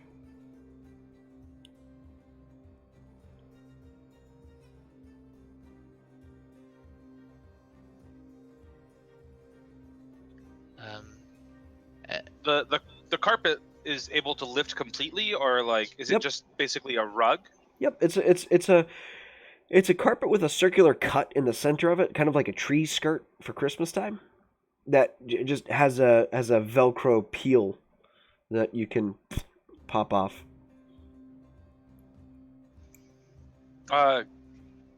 Soren, can I take this with me? Oh, not the whole thing. That would be so. He comes over and pulls a. He pulls a small, a small little glove out of his pocket and just kind of fits it around his hand. And all right, let's see if I remember how to do this trick. And and as he snaps his hand, you see a blade of pure shadow appear as it forms a very fine, honed edge that does seem to kind of waver. He just kind of starts cutting the swath of carpet out, and there, that's better. Now I can throw it out. I always hated this color. How long have you had this carpet? Oh, 5 years. Where'd you get it? Oh, it was an import from Hegan. Back when there was a bit of a outsider influence era. I'm not sure if you're familiar with Hegan carpentry, or whatever they wish to call it. Actually, I'm from Oasis. Oh, well, I'm glad your people stopped this design work. It's shit. And apparently comes with teleportation circles installed. No, it was, it had no markings on it. It was very clean, and, none of the staff has any magical powers. I purposefully hired them for that reason. Could they be hiding it? Oh, no. I have a keen eye for this kind of thing. Anyone at all that you can think of that had access to this room every day for at least a year, besides your child? The whole house. Staff included.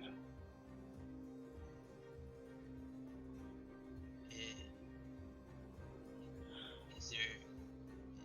And everyone's gonna look towards Law and be like, is there anyone in the staff you think would have taken him? I don't think so. They've been with my family for generations. No one knew her. No, no one knew. You don't think any of them? And again, he's looking towards Law, but clearly not speaking soft enough. Do you think anyone from like the guild could have, anyone from the staff could be part of the guild?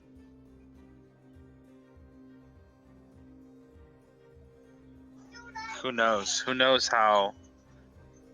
I mean, for all we know, someone stole the original rug and put a duplicate down with the teleportation circle on it.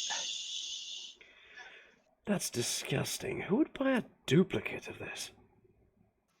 Someone who wants to. Someone who is running the long game and wants to steal your child, sir. Fair enough. I mean, you can ask who would buy a duplicate of this rug, but what kind of person steals a child? The same kind of person who buys a duplicate of this ugly. That's a fair point, indeed. Well, if you'd like, I can bring you to the last. Yeah, I think we've established point of entry and seen everything we need to see here. Okay. Bringing you to the final daughter's room, Alania. You, knowing what you're looking for this time around, you notice this room is predominantly made of actual wood. In fact, this entire house looks to be made from a large tree and kind of warped in the way to provide rooms. Inside of her room, you see a large bookshelf and reading nook actually warped into the wood with its own little bed and couch area, a bit of lighting. Searching through the drawers once again, you find the same thing. For this girl, there are 3 dresses missing as well. Looking through for another teleportation circle, you have trouble even finding where one could be in this room. However, as you're spending time looking, out from under the bed walks this very mundane-looking doll. It has 2 teardrop-shaped, kind of dull beige legs, body, and arms. Its head is kind of round and cushiony with 2 little buttons for eyes and a stitched mouth along the way. And there's no hair, but you notice there's stitchings where maybe like a wig could go, or a bit of scrap hair or horse hair could be placed in. And the doll just kind of crawls out from the reading nook, stands up on its 2 legs, and you actually see the button eyes blink.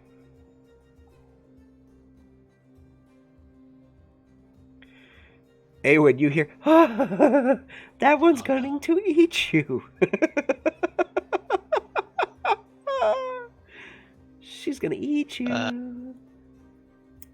Out loud, Awen, the doll is going to eat me? As you say that, the doll, its head just 180s upside down, and its mouth opens, and you just see like cotton teeth shaped into little like pincer teeth, and it just upside down gnashes its mouth before spitting back upright. Law's eyes go wide. Law, you hear Law in your head. That one might actually be the crazy one. That one's the crazy one. Awen's gonna out loud be like, doll, don't eat us. We just want to ask you questions about the child. The doll sits down on its butt, and one of its little stumpy arms points over to the bed frame itself. And then kind of holds its arms up for you to pick it up.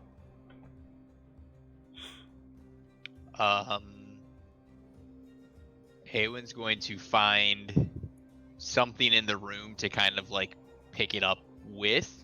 Imagine like a book, like you hold like a solid book that this thing could kind of stand on. While Awen's doing that, Law just like, you're gonna end up touching it anyway. It can move, and he'll lean down very slowly next to it and extend his hand out for it to walk onto his hand. Okay, as you do, the doll Eat you. stands up and just kind of does the little waddle walk, and as it touches your hand, it kind of is squishy. It's soft. It's kind of like a marshmallow. And you hear in your mind, "Hi, how are you? Can we be friends?" Yeah, we can be friends. I'm actually looking for your friend. Yes, she's missing. Strange Yeah. thing came, kicked me hard. I felt unconscious. Did you see what it looked like before it kicked you? No, it was dark. It looked like a spider leg that kicked me. But it had people legs. Looked like a spider leg that kicked you, but it had people legs. Yeah.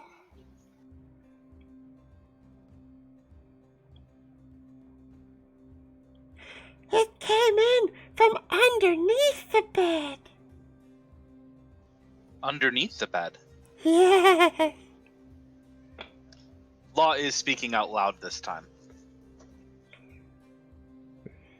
Eowyn's gonna make his way towards the bed because the doll did point towards the bed Yep. right at first, and then Law said something out loud about the bed. So Eowyn will go over towards the bed and he'll try to move it. You can't move it. It is a solid piece of wood, but there is a good 1.5 foot gap between the floor and the bed frame. Does seem Let's to try have. to crawl under it. Okay. As you crawl under it, you look right up, and there is scratched into the underside of the bed frame another teleportation circle. Hey, Law, there's another circle underneath the bed here.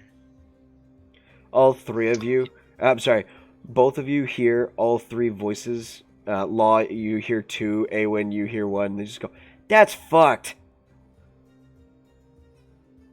Uh, so, as he's kind of crawling back out from under the bed, he's gonna kind of look at Law and be like, so did they get in from the circle, or did they get out from the circle? It's in the bed frame. Mm-hmm. It's under the bed. It's solid wood. Law just turns back to Soren. I mean, really, sir. What? Anyone. Your staff. This is a second teleportation circle. These things take a year. The staff set has up. been with us for generations. None of them would do anything like this, nor would they let anyone in. The staff is loyal to the house and loyal to my family. No services you've had done to the house recently. Oh no, I take care of everything myself, or the staff does. No contractors, renovations, anything. No, they charge too much. If anything, I'll Well, have my gladiators You're right. lift a bit of extra timber or stone, and they're paid well and accommodated, and none of them have that stupid soul crystal shit shoved in their chests, so they value the opportunity for them to die. And none of your gladiators have access to the house. No, not unless I give them express permission. And none of your wives know magic. Well, high elf, but other than that, my half-orcish bride was once a gladiator herself that I fell in love with, and her master was the one that put a shotgun to my back. Ygritte was a noble woman who I swooned. I assume you now realize why I don't want why I don't want Oren to become a bard. We're troublemakers. We're problem makers. We have issues. We make mistakes. He nods. That we do. That we do.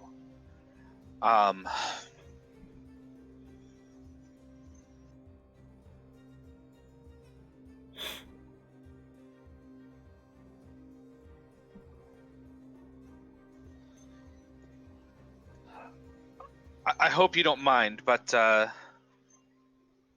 not taking the whole bed. But I'm gonna cut the runes on that circle. You can. I'll do it. It's I'll take care of it. And he I would. slides underneath the bed, and you actually hear there is you hear a very heavy swallow and just the clearing of a throat as you hear a small dagger get drawn, and just you hear the slow chipping away at the bed frame. Over the next hour, he does come out with very carefully etched and chiseled out piece of wood with the teleportation circle on it. Oh, that works. I was just going to destroy the circle. I'll let you keep it.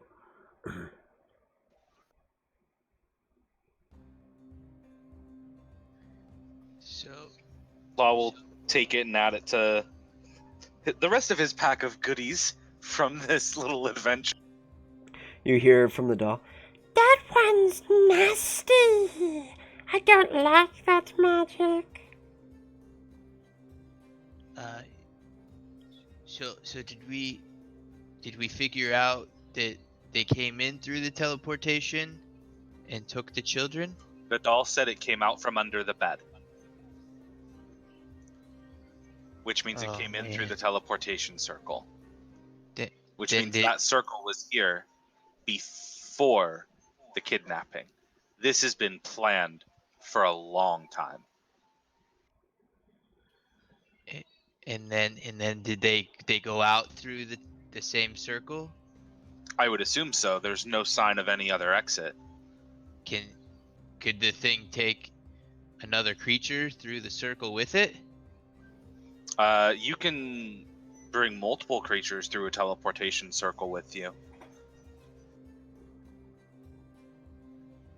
I mean, there are adventurers guilds that use teleportation to get around many places.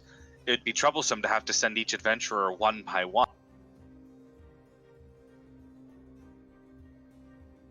I read a lot of books.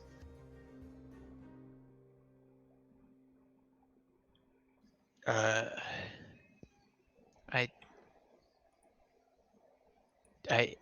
don't know. I don't know what sort of I think- creature could have done this. Something with spider legs.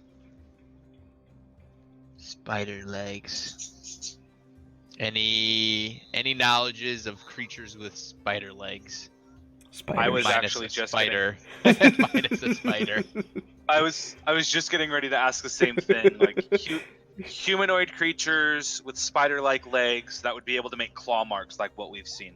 Go ahead and make a history check.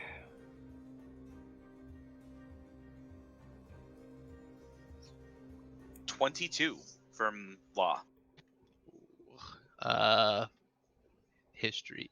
4. 4. Awen, you can't pin anything down. It's rather difficult to figure out.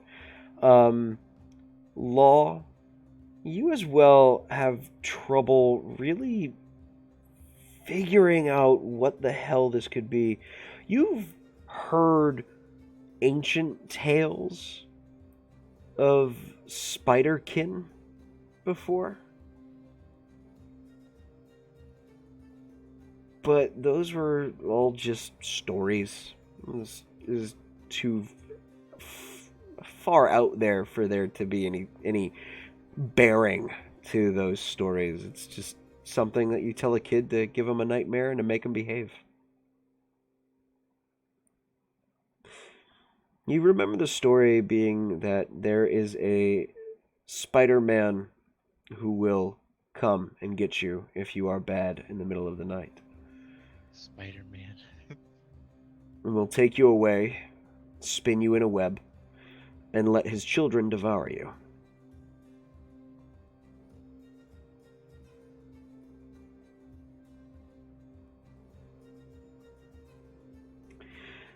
It's probably a good reason why your older brother has a good fear of spiders, as your father often would tell him this story and would occasionally use some minor illusion magics to create hordes of spiders inside of your older brother's bed.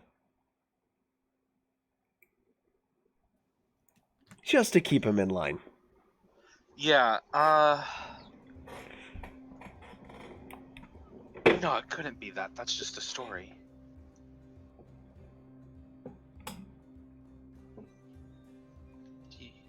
Did you think of something? I mean, it's a story my dad used to tell my brother. As a matter of fact, he's definitely afraid of spiders because of it.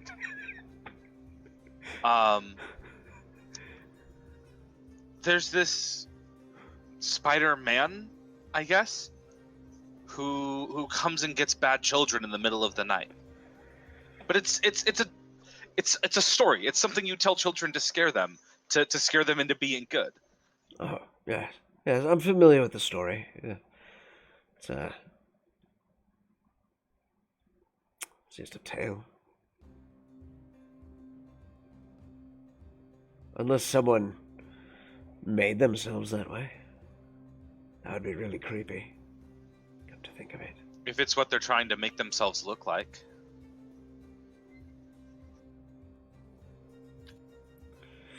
Sounds like something a serial killer would do, not a serial kidnapper, though.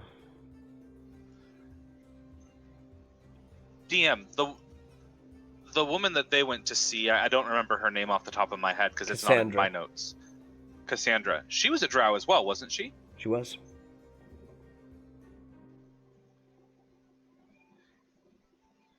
Hey, Awen. Yes. Let's go back to the guard post. I have a question for the guard. You think we gathered everything we could get here? Yeah, I think we have everything we need.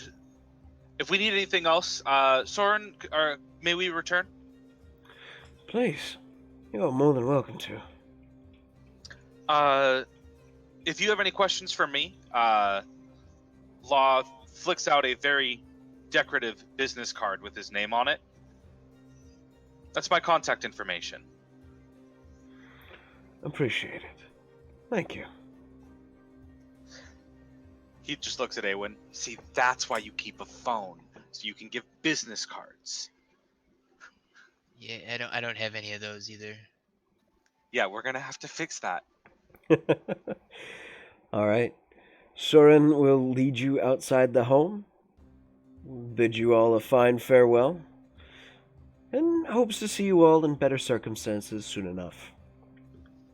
I hope the next time we see you, it's with news of your kids. That would be pleasant. You guys have spent a good 4 hours here. It is getting quite late in the day. However, we are going to wind back the hands of time. And Sincere, where did you go after all of that shit in the silken sheets? Yeah, no. Okay, guys, I'm going to go to the guild hall because I need to do stuff with the guild and stuff. And then I go to the guild hall. Okay. Pay my dues. Okay. And then I go to Subtract 5 gold pieces. find. Okay. I will. And then I'm going to go to an herbal shop and see if I can buy a shit ton of catnip. Okay.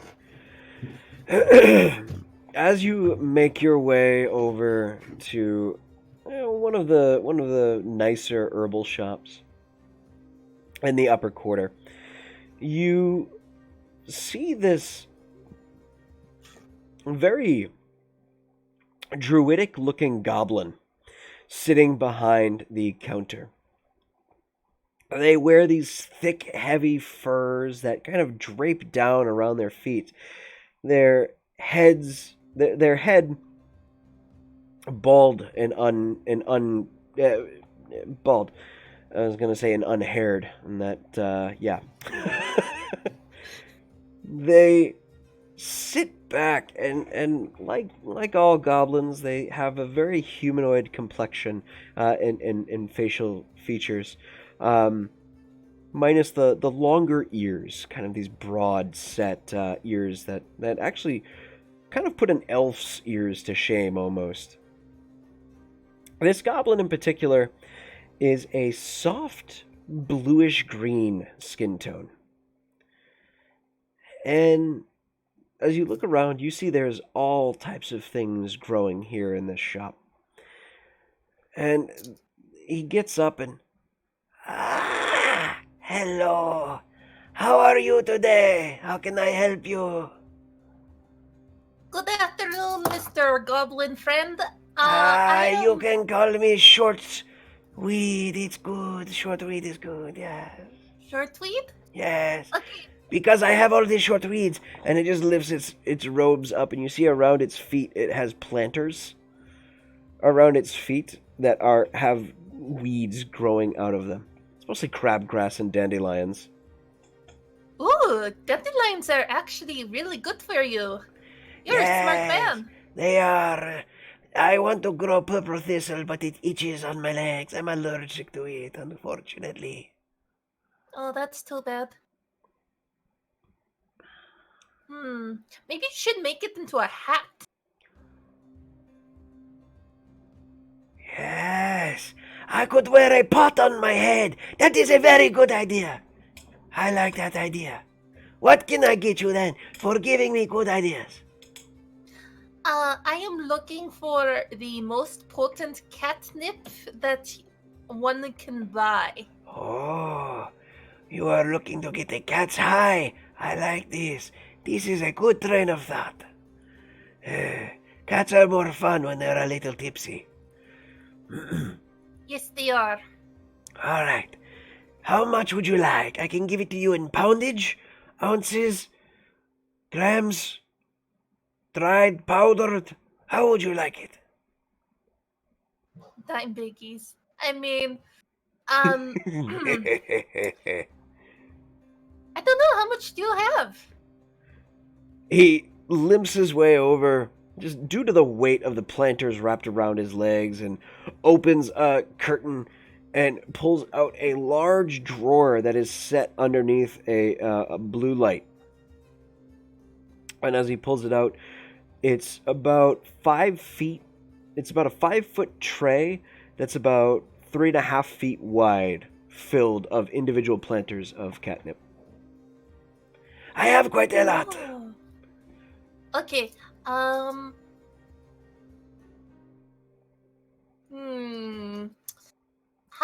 much can I get for 15 gold? 15 gold. Starts just picking planters down and puts 15 aside. Oh, they're 1 gold apiece? Yes. Oh, that's pretty convenient. I like the way you work. It is good catnip. How good is this catnip? He thinks for a moment and goes to cast a spell on you. Okay. Go ahead and make a wisdom saving throw. Oh, Or actually, wait, is polymorph a willing spell? yes. If you allow somebody to do it. It's also touch. He will come up to you and go, well, you'll find out. And he just comes up to touch you and, polymorph, and just kind of like turns you into a cat.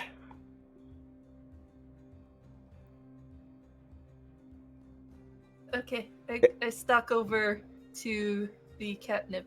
And What inspect it color with my cat? new- What color cat are you, by the way? How does Sincere turn into a cat? What does a Sincere cat look like? Sincere is going to be a. No, she's just going to be a Sphinx cat. It has no hair and it's still pink. Okay. All right. As you make your way over and you start kind of getting your nose and your teeth into the catnip, you start to feel a very it's a whole new sensation as you start to feel kind of excited and playful. You occasionally give out a little kitty sneeze, just as you just kind of start playing with it and nibbling at it. I will let you stay like that for an hour. It will be fun. Yeah, she's literally like rubbing up against the counter. That's all she's doing. It is really good. It is really good catnip. You've never experienced what catnip is like for a cat, and this is really good. This is really nice. This is nice. This is everything you could have ever asked for today. after an hour of you rubbing into catnip, nibbling at it, playing with it, rubbing up against the counters, you appear back as a tabaxi, as a tiefling. Once more. Hi. Okay, yes, I will take all 15. Thank you. Good. Oh, let me give you this. And he reaches underneath the counter and pulls out a small little glass container and sets it with the box of catnip planters. Oh, what's that? That is a little catnip balm I make. If the cats are getting a little too frisky or are being a little shit, just take a little pinch of it and rub it behind their ears and along their necks. Oh. She automatically thinks, I wonder if it works on 6. Okay. And then he... Do you know if this affects tabaxi at all? Oh, I don't know. I've never seen a tabaxi in my life. I'm going to find out. I will research this for you and I will send you... Actually, do you have a phone number? I'll just text you. I do. You send pictures. And he pulls out a little phone that is actually encased in like a grass shell that's just woven around the phone. And he just kind of, all right, here is my number. And he gives you his number for contacting. Oh, thank you so much. I'm going to go find out if the catnip works on tabaxi, and then I'm going to do what I meant to do with the catnip. That sounds lovely. You have a good time. Alright, you too.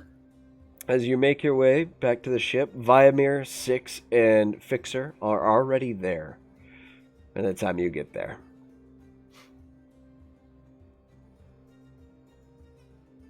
Six! Viamir and Six are actually sparring. Yeah, at the very end, it's like Six is just kind of like, all right, so that's kind of the gist of how you would probably move faster in combat if you really get that mental drive and oh, hey, look, Sincere's back.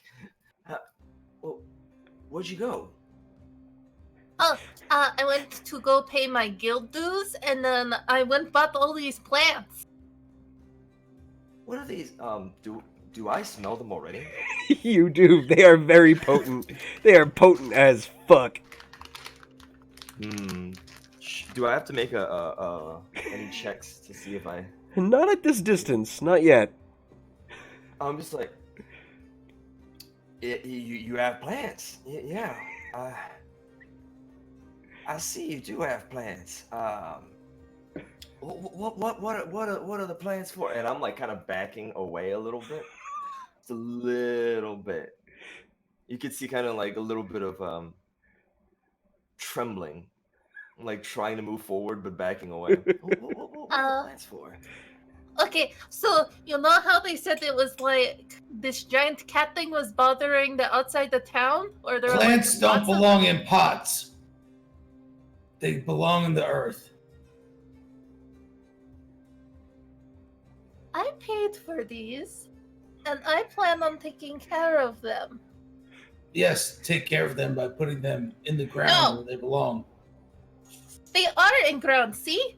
And she like kind of tilts it a little bit to show the dirt.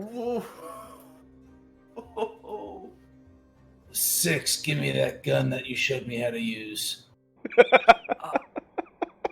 Are you gonna shoot me now? I can hit that pot from here. I guarantee No, it. these are mine. They belong in the ground. Oh, did you want some lip balm? Did I want some what? Lip balm for chapped lips? No. Why not?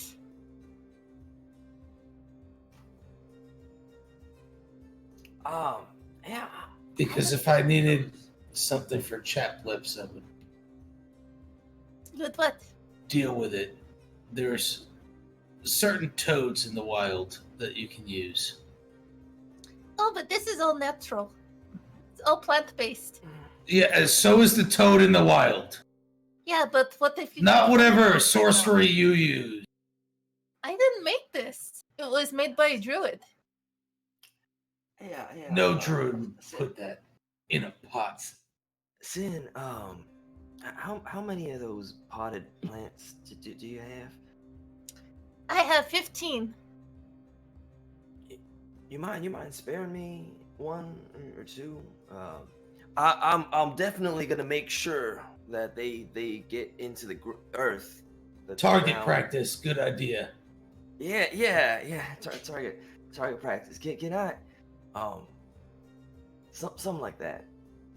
Well, Just- let's see. I can give you 2. I'm keeping 3 for the cats on the ship because they're for the cats. well, Marmalade, Jinxie, Shadow, and Whisper. I actually Yeah. really want to see how Whisper reacts.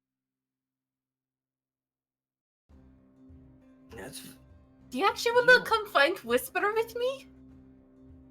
I was gonna help Vamir here practice his shooting on those pots, and then find these plants a good home without the pots, and it'll be great.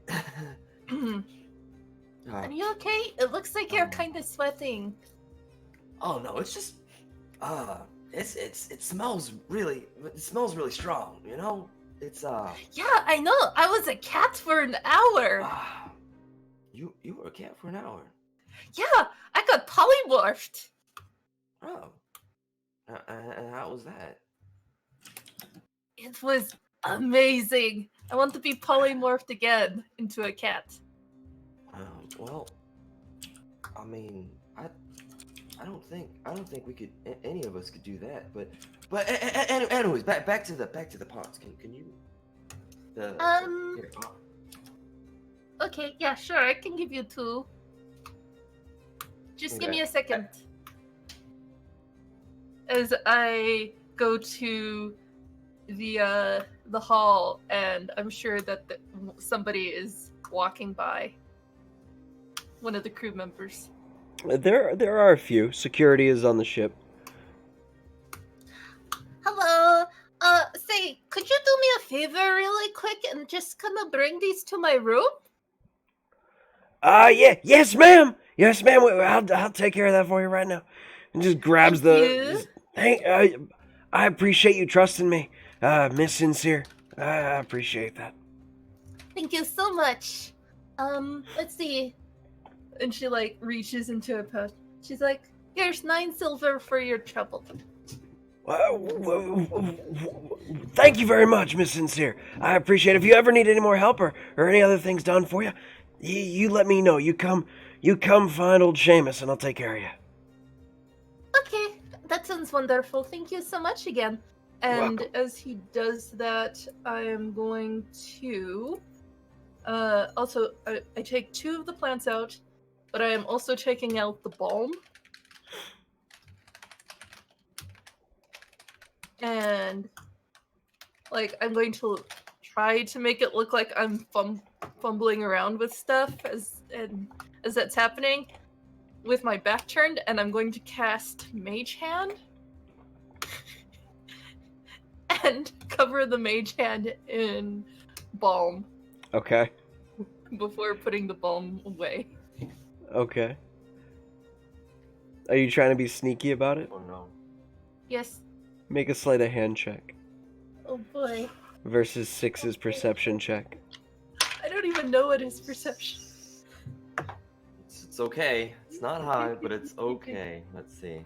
Yeah, well, I have a negative. As an 18 on my perception. Wait. What am I trying to... Oh, sleight of hand. Ha ha ha ha ha ha ha ha ha ha. That's an 18. That's much better. That's a 21. Oh my gosh. Oh no. Okay. You do this. Okay. I kind of wave him over. I'm like, okay, here are the 2 pots. Okay. Jack, come get them for me. I'm already like, when I'm grabbing, I'm like, oh, yep, they're strong. They're. As he's taking them, I command the mage hand to come down, and it like rubs itself along the back of his head. So he's like grabbing the 2 plants. He's like, oh yeah.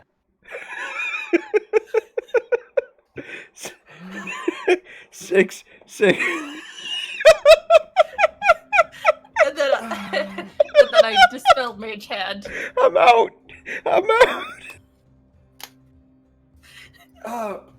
And like at this point, he's just gonna put the 2 pots down, grab the 2 plant, like just yank it out, and he's like, Vimy, just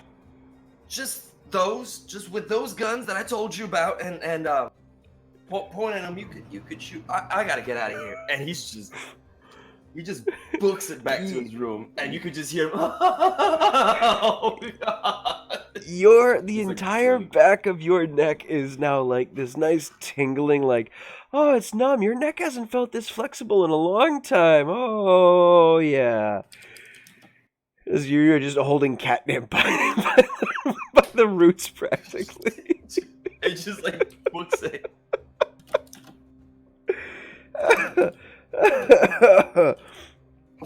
Sincere has her phone out as he's running out.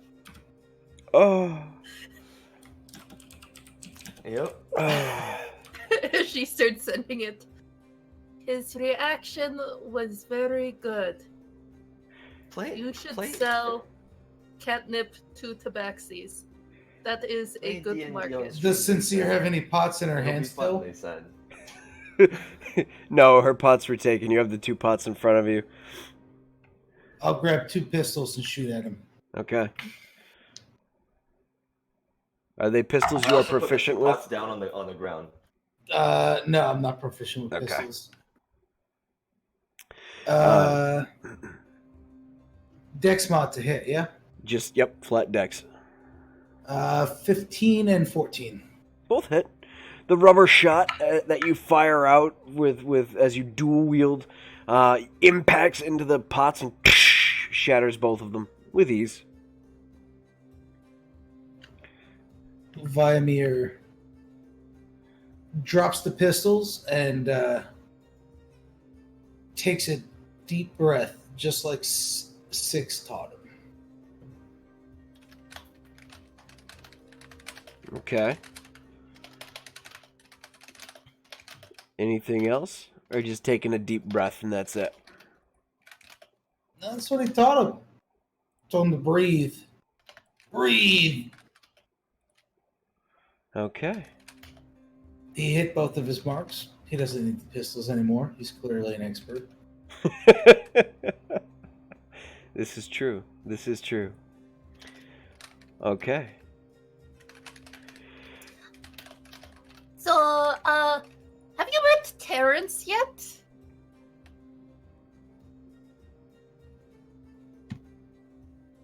I'm talking to you, Vymir. Don't you dare turn him on to Terrence. What? Terrence. What? Who is Terrence? Terrence the terracotta.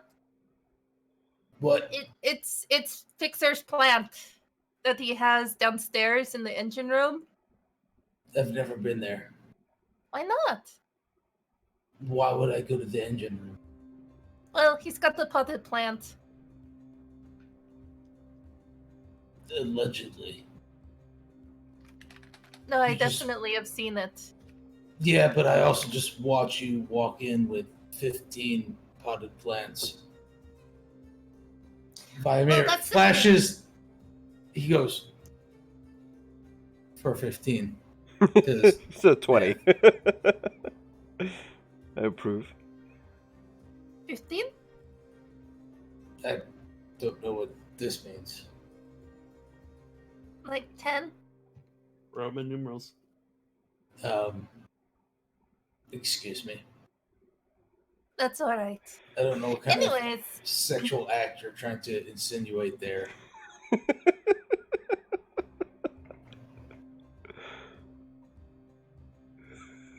okay. That'll be for later. Anyways,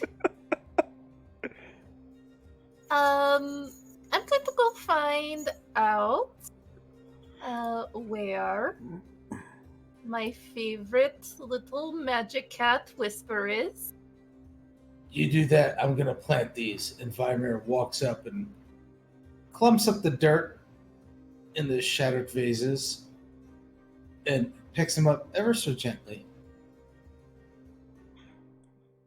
And then leaves for the Okay. You leave with fresh soil. outside. Okay. Yeah. All right. I go in search of Whisper. Okay. Into the I go to the lower or the outer ward, if you will. Alrighty. Finding Whisper is a little bit difficult. You don't know where they are, but you do know Law has taken claim to them. Kitty, kitty, where are you? And then she's like, "Wait, I know exactly who would know where where Whisper is." And I take up my phone, and I just call, Lycerus. Yes. Lycerus, Yes. where is Whisper? Law's room. Is Law's room open? No. Can you open it for me? Yes. I bought this catnip, and I want to see what happens when I give it to a magic cat. If I open it, you can't tell anyone how you open the door. If you get in trouble. I'll take blame for it. Sounds good. I'll get you a special treat then. Do you like lemon meringue pie? You know, I'm more of a cream pie type. That's perfectly fine. We can get you one. Yay! Okay. And the door should be unlocked. Thank you so much. Also, I'm sending you a video of it. Don't do that for safety reasons. You know what? No, I'll just post it on my social media. I will watch it there. Okay. Thank you so much. Bye. Bye. As you head over to Law's room, the door is open and you enter and you see Whisper is asleep. This lovely little multicolored cat.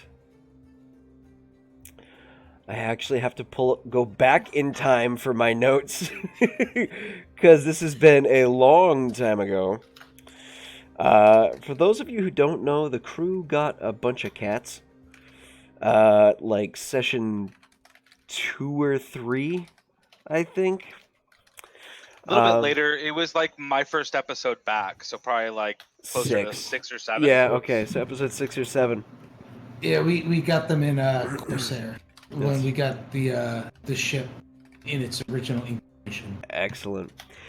With its rat infestation. Whisper is a half royal purple and half star pattern in crimson red side. So one side is complete royal purple, the other is a pattern star in crimson red. She is curled up on Law's bed, just pleasantly purring herself to sleep. Herself in her sleep, and just seems quite happy here as you shut the door back. Yeah. I can't let the cats escape. Hi. How You- are you, Whisper? You hear? She just looks up. Mama, I got something for you. And I open up the bomb.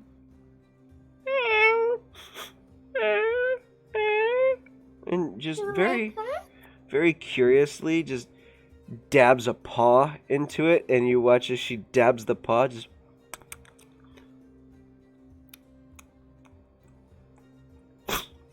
And as she sneezes, she appears now on top of Law's bookshelf. Holy shit. She sneezes again Holy shit. and just appears on your head and sneezes again and appears on Law's desk before she just...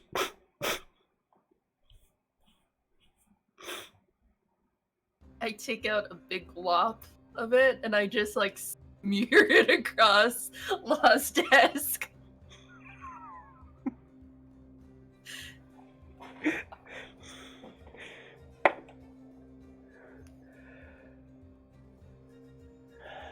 As I then close it and take out my phone and wait. For a reference, this cat is quite smart. Though it cannot speak, it has an intelligence of 16.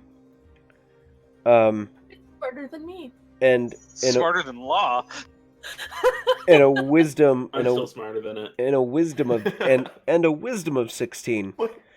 And despite that, Not as wise. it rolled low enough, as my dice are continuing this trend of sucking. It rolled low enough to roll in it.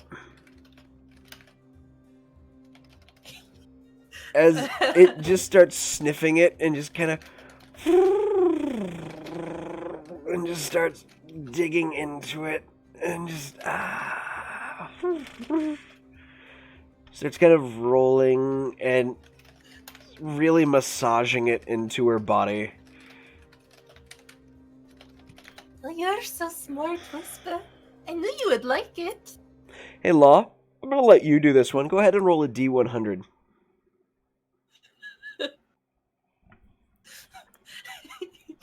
Your cat casts fireball on itself. When Law finds out, he's going to be so angry. 11. As she stretches out a bit more, you watch as another spell fires off, and you see a minor illusion of Law's hand scratching Whisper behind the neck, and just her just looking happy. And she just kind of rolls a bit more and continues to just gentle, soft spells. There's a moment where she casts Prestidigitation as she kind of glances over at her litter box and just... And the room is fragranted with a flowery smell inside. And she continues to simply just kind of like roll around in this. As she starts walking and getting up, she heads over to Law's bookshelf and kind of just pulls herself up into the little cubby that's open. And she just starts pressing her paws into the book and just starts digging her claws in. And then she has a momentary realization where she stops and her eyes go wide as she just starts pressing both her palms, her pads to the book. And you watch as the book starts to mend. She goes a little bit further and starts mending 3 books together and to be a singular book as they just kind of fuse. And after that, she kind of sneezes once more and appears in front of onto the bed now, and just kind of rolls onto the bed and buries herself underneath the covers and just... I give her a quick scratchy behind the ears. Prestidigitate any of the balm gone.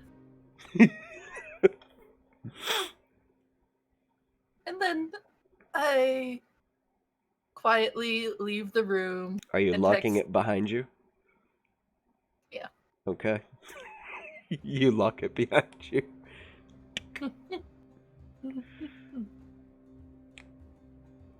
And then I happily go to my room. Okay. oh, the chaos. Fixer, So, what are you doing in the engine room? well, Fixer's, he's thinking about all the information that he has so far. And he does like a couple of, quick looks into like Hag's breath and stuff, but I'm assuming he finds the same stuff that he's already found. And then to just like, one of those, I think clearly when I work kind of things, he gets back to working on the one that he's making for Law while he like kind of contemplates and runs things through his brain. Okay. Go ahead and make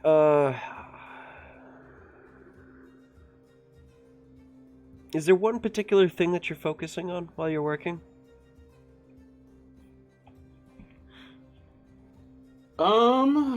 Let's see here.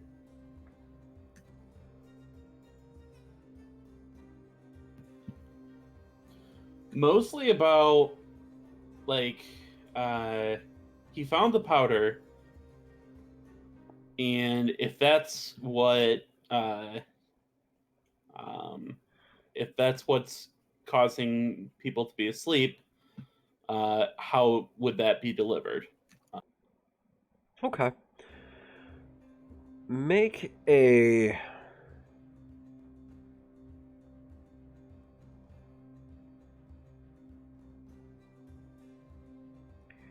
make a tinkering check. Actually, if you're thinking about how it would be delivered, make a tinkering check, because you're just kind of like thinking about all the possible ways this could be delivered.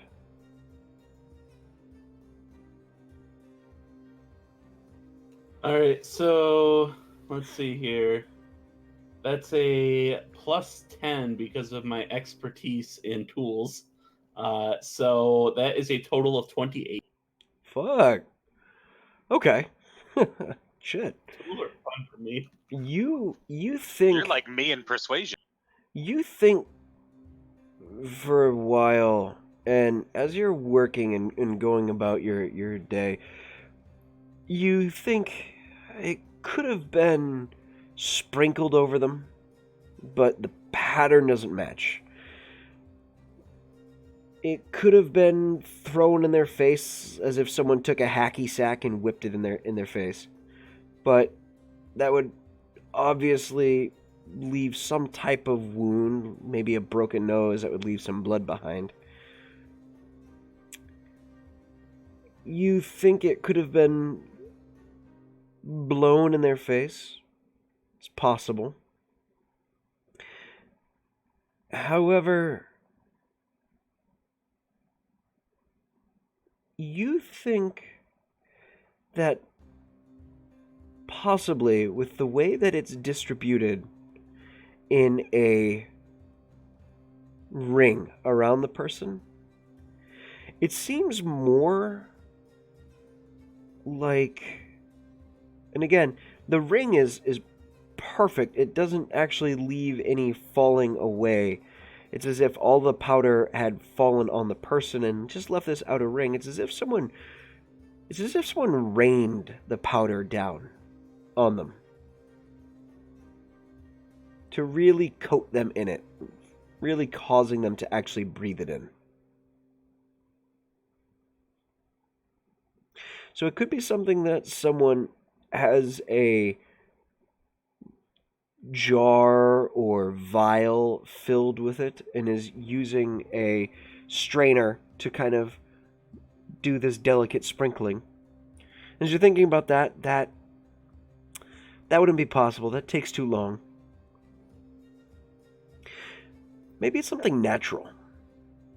Maybe it's something that someone is able to produce. And it just shares many similarities with Hag's breath. With that thought, I would then get back on the Arcana net and look for any creatures that are magical in nature and that can create or secrete a powder like that. Okay. Or Make any an type of sleeping. investigation check. That was close. It was hovering on 2, and then it flipped over to 18. So, with my investigation of +7, that ends at a Ends at what? 25. 25. Okay. On the net, you do find stories that match up with what you're looking for. Of an old children's horror story of a Spider-Man who would sneak into your room, kidnap you at night. If you were awake or your parents were there trying to make sure you didn't do anything naughty, it would put them to sleep before waking you, covering your mouth and taking you away.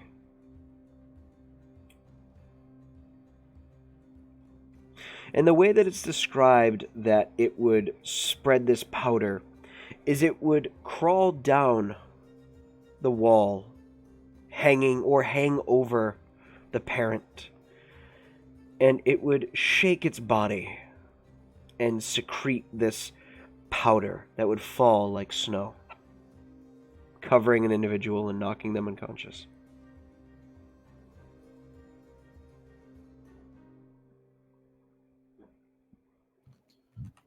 Was it just called the Spider-Man, or was there a name for it? It was named the Spider-Man.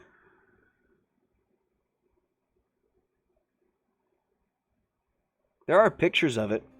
You see a humanoid, tall, rather lanky, 2 arms, 2 legs, but it has 4 large spider-like legs that come out from behind its back, and it has this kind of large spider pod that is produced that is kind of attached to its back, kind of like a large hump.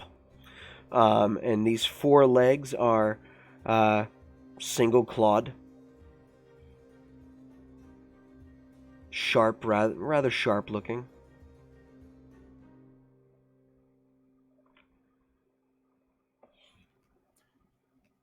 It says, the legend says that it takes them. Does it say anything about And feeds why them to its or- children. Which you see an image of a child being wrapped in a web, and then there's these kind of little egg sacs stacked around it, where the egg sacs hatch, and then in the next image you just see this horde of little tiny spiders crawling onto and nibbling at. All fan art of the Spider-Man horror story.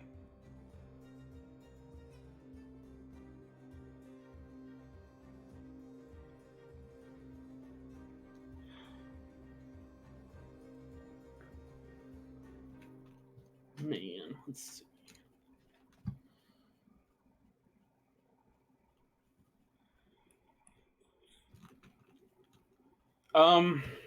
In the legends, do I see anything about whether or not the Spider-Man was easily found out afterwards? Like if there were webs that it left behind, or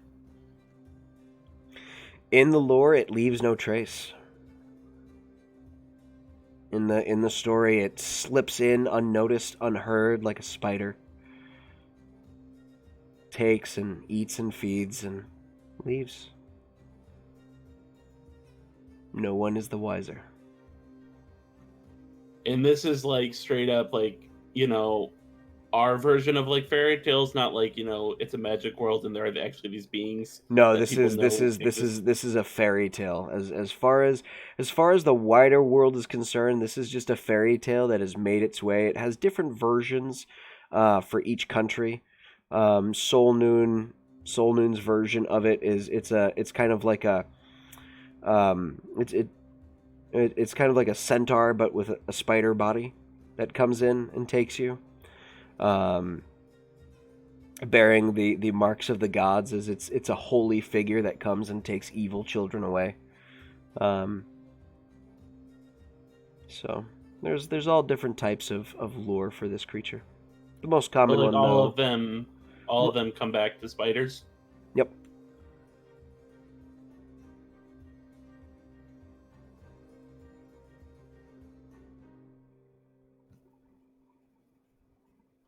I mean, at this point, Fixer's thinking that, this is a legend. The chances that this is actually what is happening, he feels like it's slim. He feels like there's more of a chance of something trying to copy it. In, thinking about, like, if he was going to do it, how it could be possible to enchant, like, mechanical pieces and alchemize powders to kind of replicate the effects. So, but without the knowledge of the whole teleportation circles thing, that's about as far as he gets. Okay.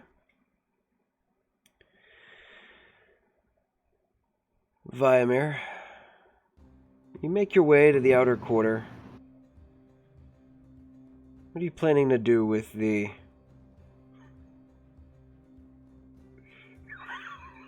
Before I go,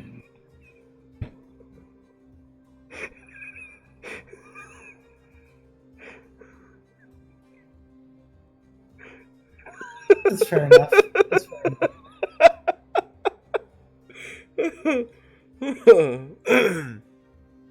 Thank you from Southeast Asia.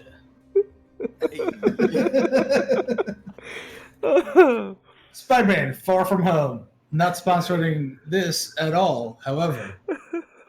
Cheers. Should we read that out loud? I'll read it. It's Spider-Man with with demon offspring to fill a minivan. Where's your kids? We don't know. Probably down this dude's children's throat. Look out. Here comes the Spider-Man and his demon offspring.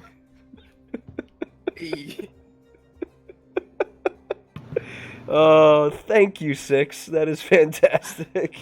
And it is now canon that is what is sung That to that little is kids. yeah that is the That is the song. The limerick that is scares all that kids. is the That's up what that is Law consistently teased his brother with. that is Yeah. the Sing up, that to his brother. that is the updated version of the story. That is the modern updated version of the story. That is canon. Fucking fantastic. I love it. We're making history here. I have to go put this in lore now. Oh. You make your way to the outer ward with a handful of... Before I do that, Okay. I go to the armory Okay. On the ship or... on the ship. Okay.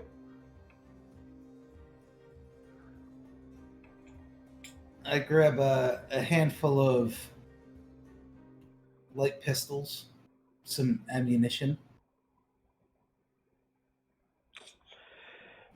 Sin, have you put someone in charge of the armory? Would I have hired someone? Probably. Yeah, you would have hired someone. Yeah. Absolutely. Probably one of the security guys. Yeah, it's just Ken That Cankles I right hire. now. Alright, Cankles. Alright. Cankles right now. Cankles, as you approach... Hi! How's it going? Vimir, how you doing? Hey, what's going on, buddy? Not much. You know, guarding the armory. Sincere said I had to be in charge of it till she gets back. I gotta move these plants, but I gotta get some of those guns back there. Oh, I'd have to ask Sincere if I can give guns out. Well, yeah, you can go ask her. Just leave me the keys, or just give me the guns. I Oh man, you're putting me in a tight spot. You're really putting me in a tight spot here. Or I thought we were bros. We are, but oh man, she's gonna be mad. I'm gonna get in trouble. Yeah, she'll be mad, but like literally, the only reason we make money is because I go out there and make money for us. But you're not the only one who goes out. Like the rest of the team goes out too, right? Like y'all. Yeah, and so now I need to go in and I need to get some guns. Oh boy.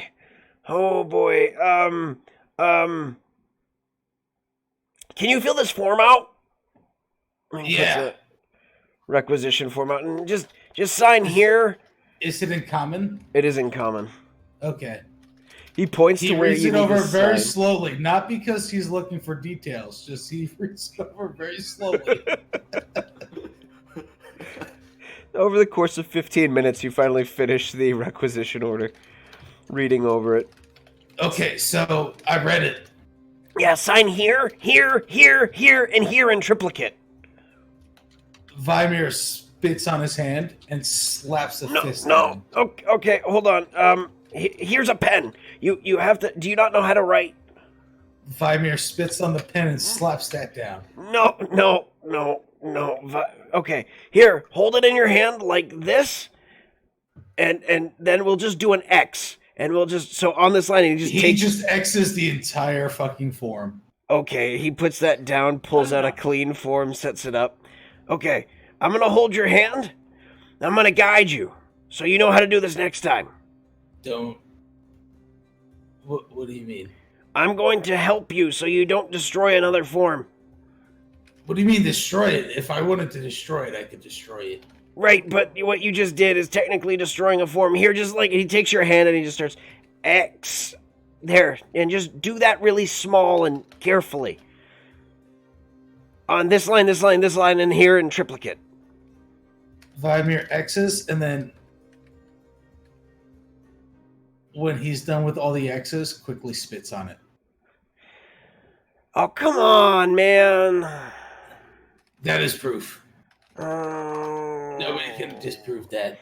Vimir is taking out without intent of returning. How much ammunition and how many guns? I just need 4 guns. The little ones. The little ones. 4 light pistols. And the like enough to shoot it 7 times each. 2 boxes of ammunition. Yeah.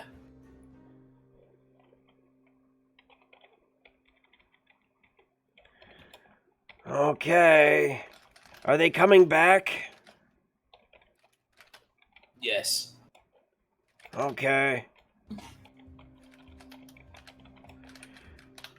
We will, yeah. Alright, he hands you that. Oh, I hope she doesn't kill me. Why would she kill you? Because she likes everything being counted and accounted for. That's a lot. She made us check everything in this morning, and then she made us do another inventory this afternoon, and she's gonna make us do another one this evening. That sounds like somebody's job, that is to count things. Yeah, she's making us do it.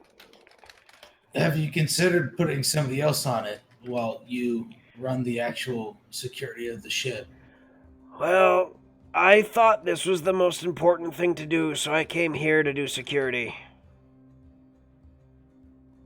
Look, I'm not the smartest guy around, but the key word is delegate. I remember that from my lessons. But I have this great axe, as he just lifts a great axe up and is just like, see? If someone bad comes here, I can pop him in the face! Yeah, but what about if someone bad comes somebody else? Somebody else will kill him. So this is the most important spot, not about making sure, like the entry to the ship. We've got 2 guys on it. But if you're the best guy, should you not be at the entry point? So if they do come, But if you're they- the first one to fight them. But if I'm they just throwing ideas out there. But if That's they all. kill I don't me mean to blow there, your mind. I and know no I'm one smart. is I'm smart. You're working, dumb. I and get no it. one is guarding here, then they get all of our ammunition and all of our weapons. So if I'm here, I have all the ammunition and all the But weapons. If they can't get on the ship to begin with, then they'll never get the ammunition. I'm just throwing it out there. Right, but if I was to die at the front, they'd still get on the ship. At which point, it doesn't matter because your job was done.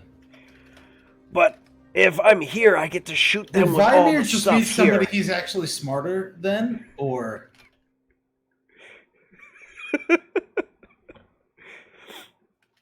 It's possible.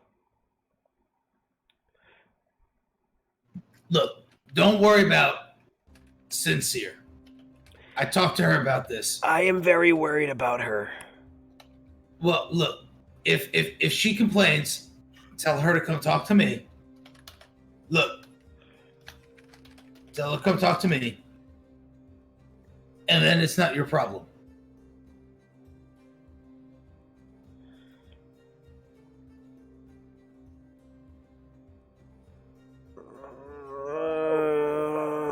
What is she gonna do? Yell at you? Can you take an ass chewing? I'm used to being yelled at by men, not by women. This really, she's got a lot of... Well, then sack up, son. It's 2020, 2020. What? My calendar is a little different. I've I learned thought this. we were in like the 700s or something. By your reckoning. I will call one of the other guys to come over, and when they show up, I will go to the front. Well, you do that. I can't leave my station. That would be No, terrible. of course not. I would never expect you to leave your station. And but you just said- Oh, I didn't say leave it right now. Jesus Christ. Chest bump! Ah! He tries to chest bump you through the hole in the door, and he just slams his chest against the bars. Yeah. Slam mine against the bars. Alrighty. Good talk. All right. As you leave and head, go ahead. I pick up my pistols and ammunition and my 2 catnip plants. Okay. I head to the lower ward. So yeah, all you have is what's left of the terracotta and the soil. As you head to the lower ward, what are you intending to do in the lower ward? I want to go find that kid.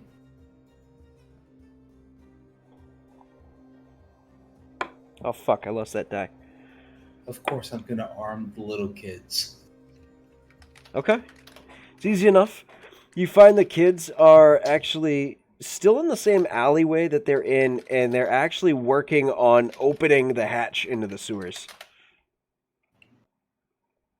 I'm come up. Hey, Hey! Hi! come here. Yes! Kid All comes of you. over. He looks back. Come on, move! Just nod and follow him close behind. I'll hand him. And he sounds like he's trying to do a deeper voice, like he's trying to be a little bit more masculine. I hand 2 random kids the plants. Plant these. There's nothing left in them.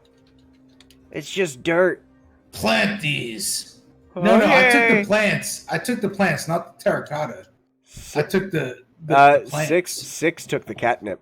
Six literally just uprooted the catnip and ran. No, he took the other stuff, right? You know, he left 2 for me to shoot. Sin only gave you 2. Yeah, I only gave 2, and then I let you shoot the pots, but I yanked the 2 plants away. Oh, then Vimir doesn't give a fuck. Yeah. He doesn't have the pots. I misunderstood that. My apologies. No. For the hell of it, because this is kind of funny. As it is just filled with soil. The kids just, as you say, As you tell them never mind, they just, okay, and they just drop the pots and let the soil fall everywhere.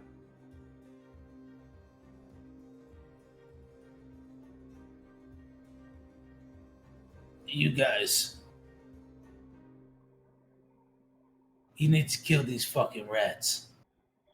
Yeah, we're gonna do that. Yeah. We've made a plan. We're gonna go in, and I can see pretty good in the dark, and a few of the others can too. So we're gonna go in and we're gonna kill them all. Good. Who can see in the dark? Stand right here. The hobgoblin and two others come up behind him. Good. Stand right here. You, and I'll point to a random kid. Yes. Yeah, get behind them too. Okay. Falls in. I'll give him a look over. Does he look like a piece of shit? He's a scrawny human kid that doesn't have a lot of meat on him. You're amazed he Fantastic. survived as many seasons as he has. Fantastic. That's what I'm... All right. Listen up.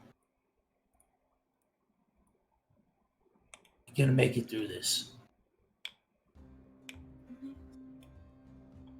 And you're gonna do it together. As a tribe. And I'll grab, like, not grab, but I'll just, like, grab the little hobgoblin by the head. I put a palm in, if you will. Mm-hmm. That's your leader. They all just nod their heads. And I'll give him the first pistol. He takes it and... Whoa. It's heavier than I thought. Of course it is. You'll grow into it. The rest of you can get these. If you work hard enough. They nod. For now, though, I'm going to give it to your best hunters. Who your best hunters? The two kids behind him raise their hands. Of course they are. I already knew this. And Oh! and then the hobgoblin kid also raises his hand and... Can I have two?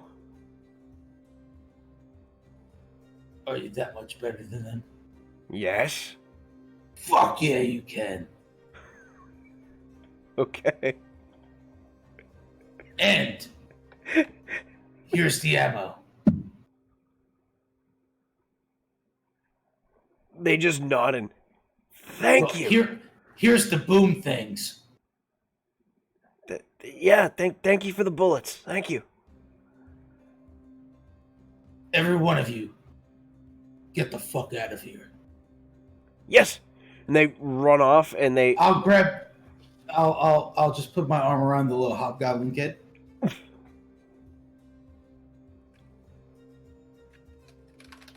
I'll wait for them all to disperse. They do. They actually head back over to start trying to pry up the manhole cover. What's your name? Killer.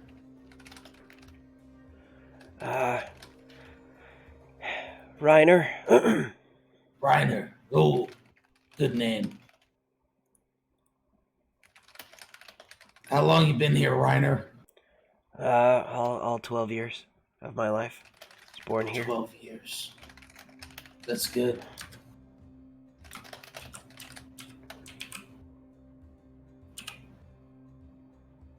What you hunting down there? Just some more rats? The giant rat, the rat king that we told you about. We're gonna go down and kill it. The rat king.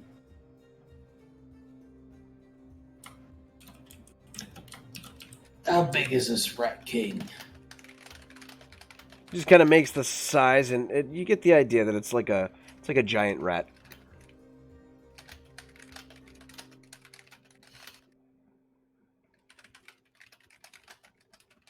You do that, Reiner. But I got something for you. Something special. Something only a leader would be able to do. a tribal leader like yourself.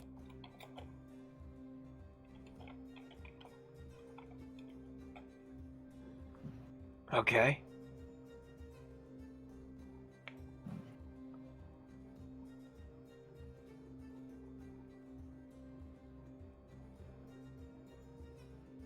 The syndicate.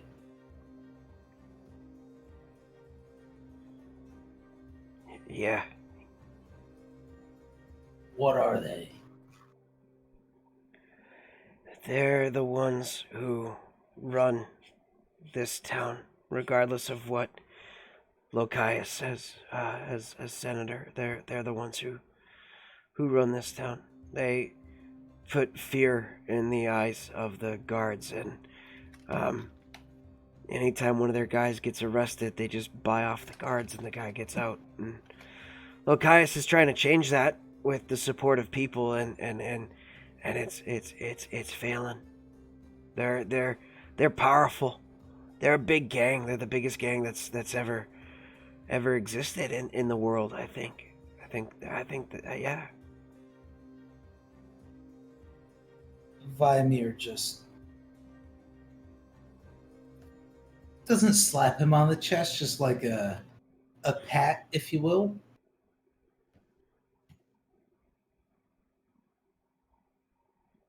You're not scared of him, are you?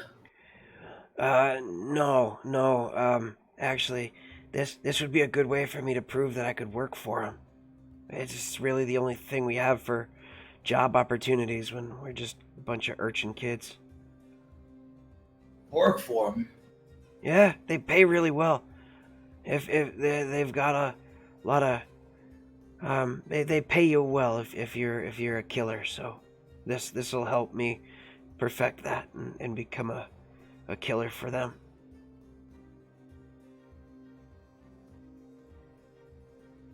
So they're hunters as well. Well, you they want to join their tribe. They do a lot worse, but I just want to be one of the guys who kills people. It's safer that way.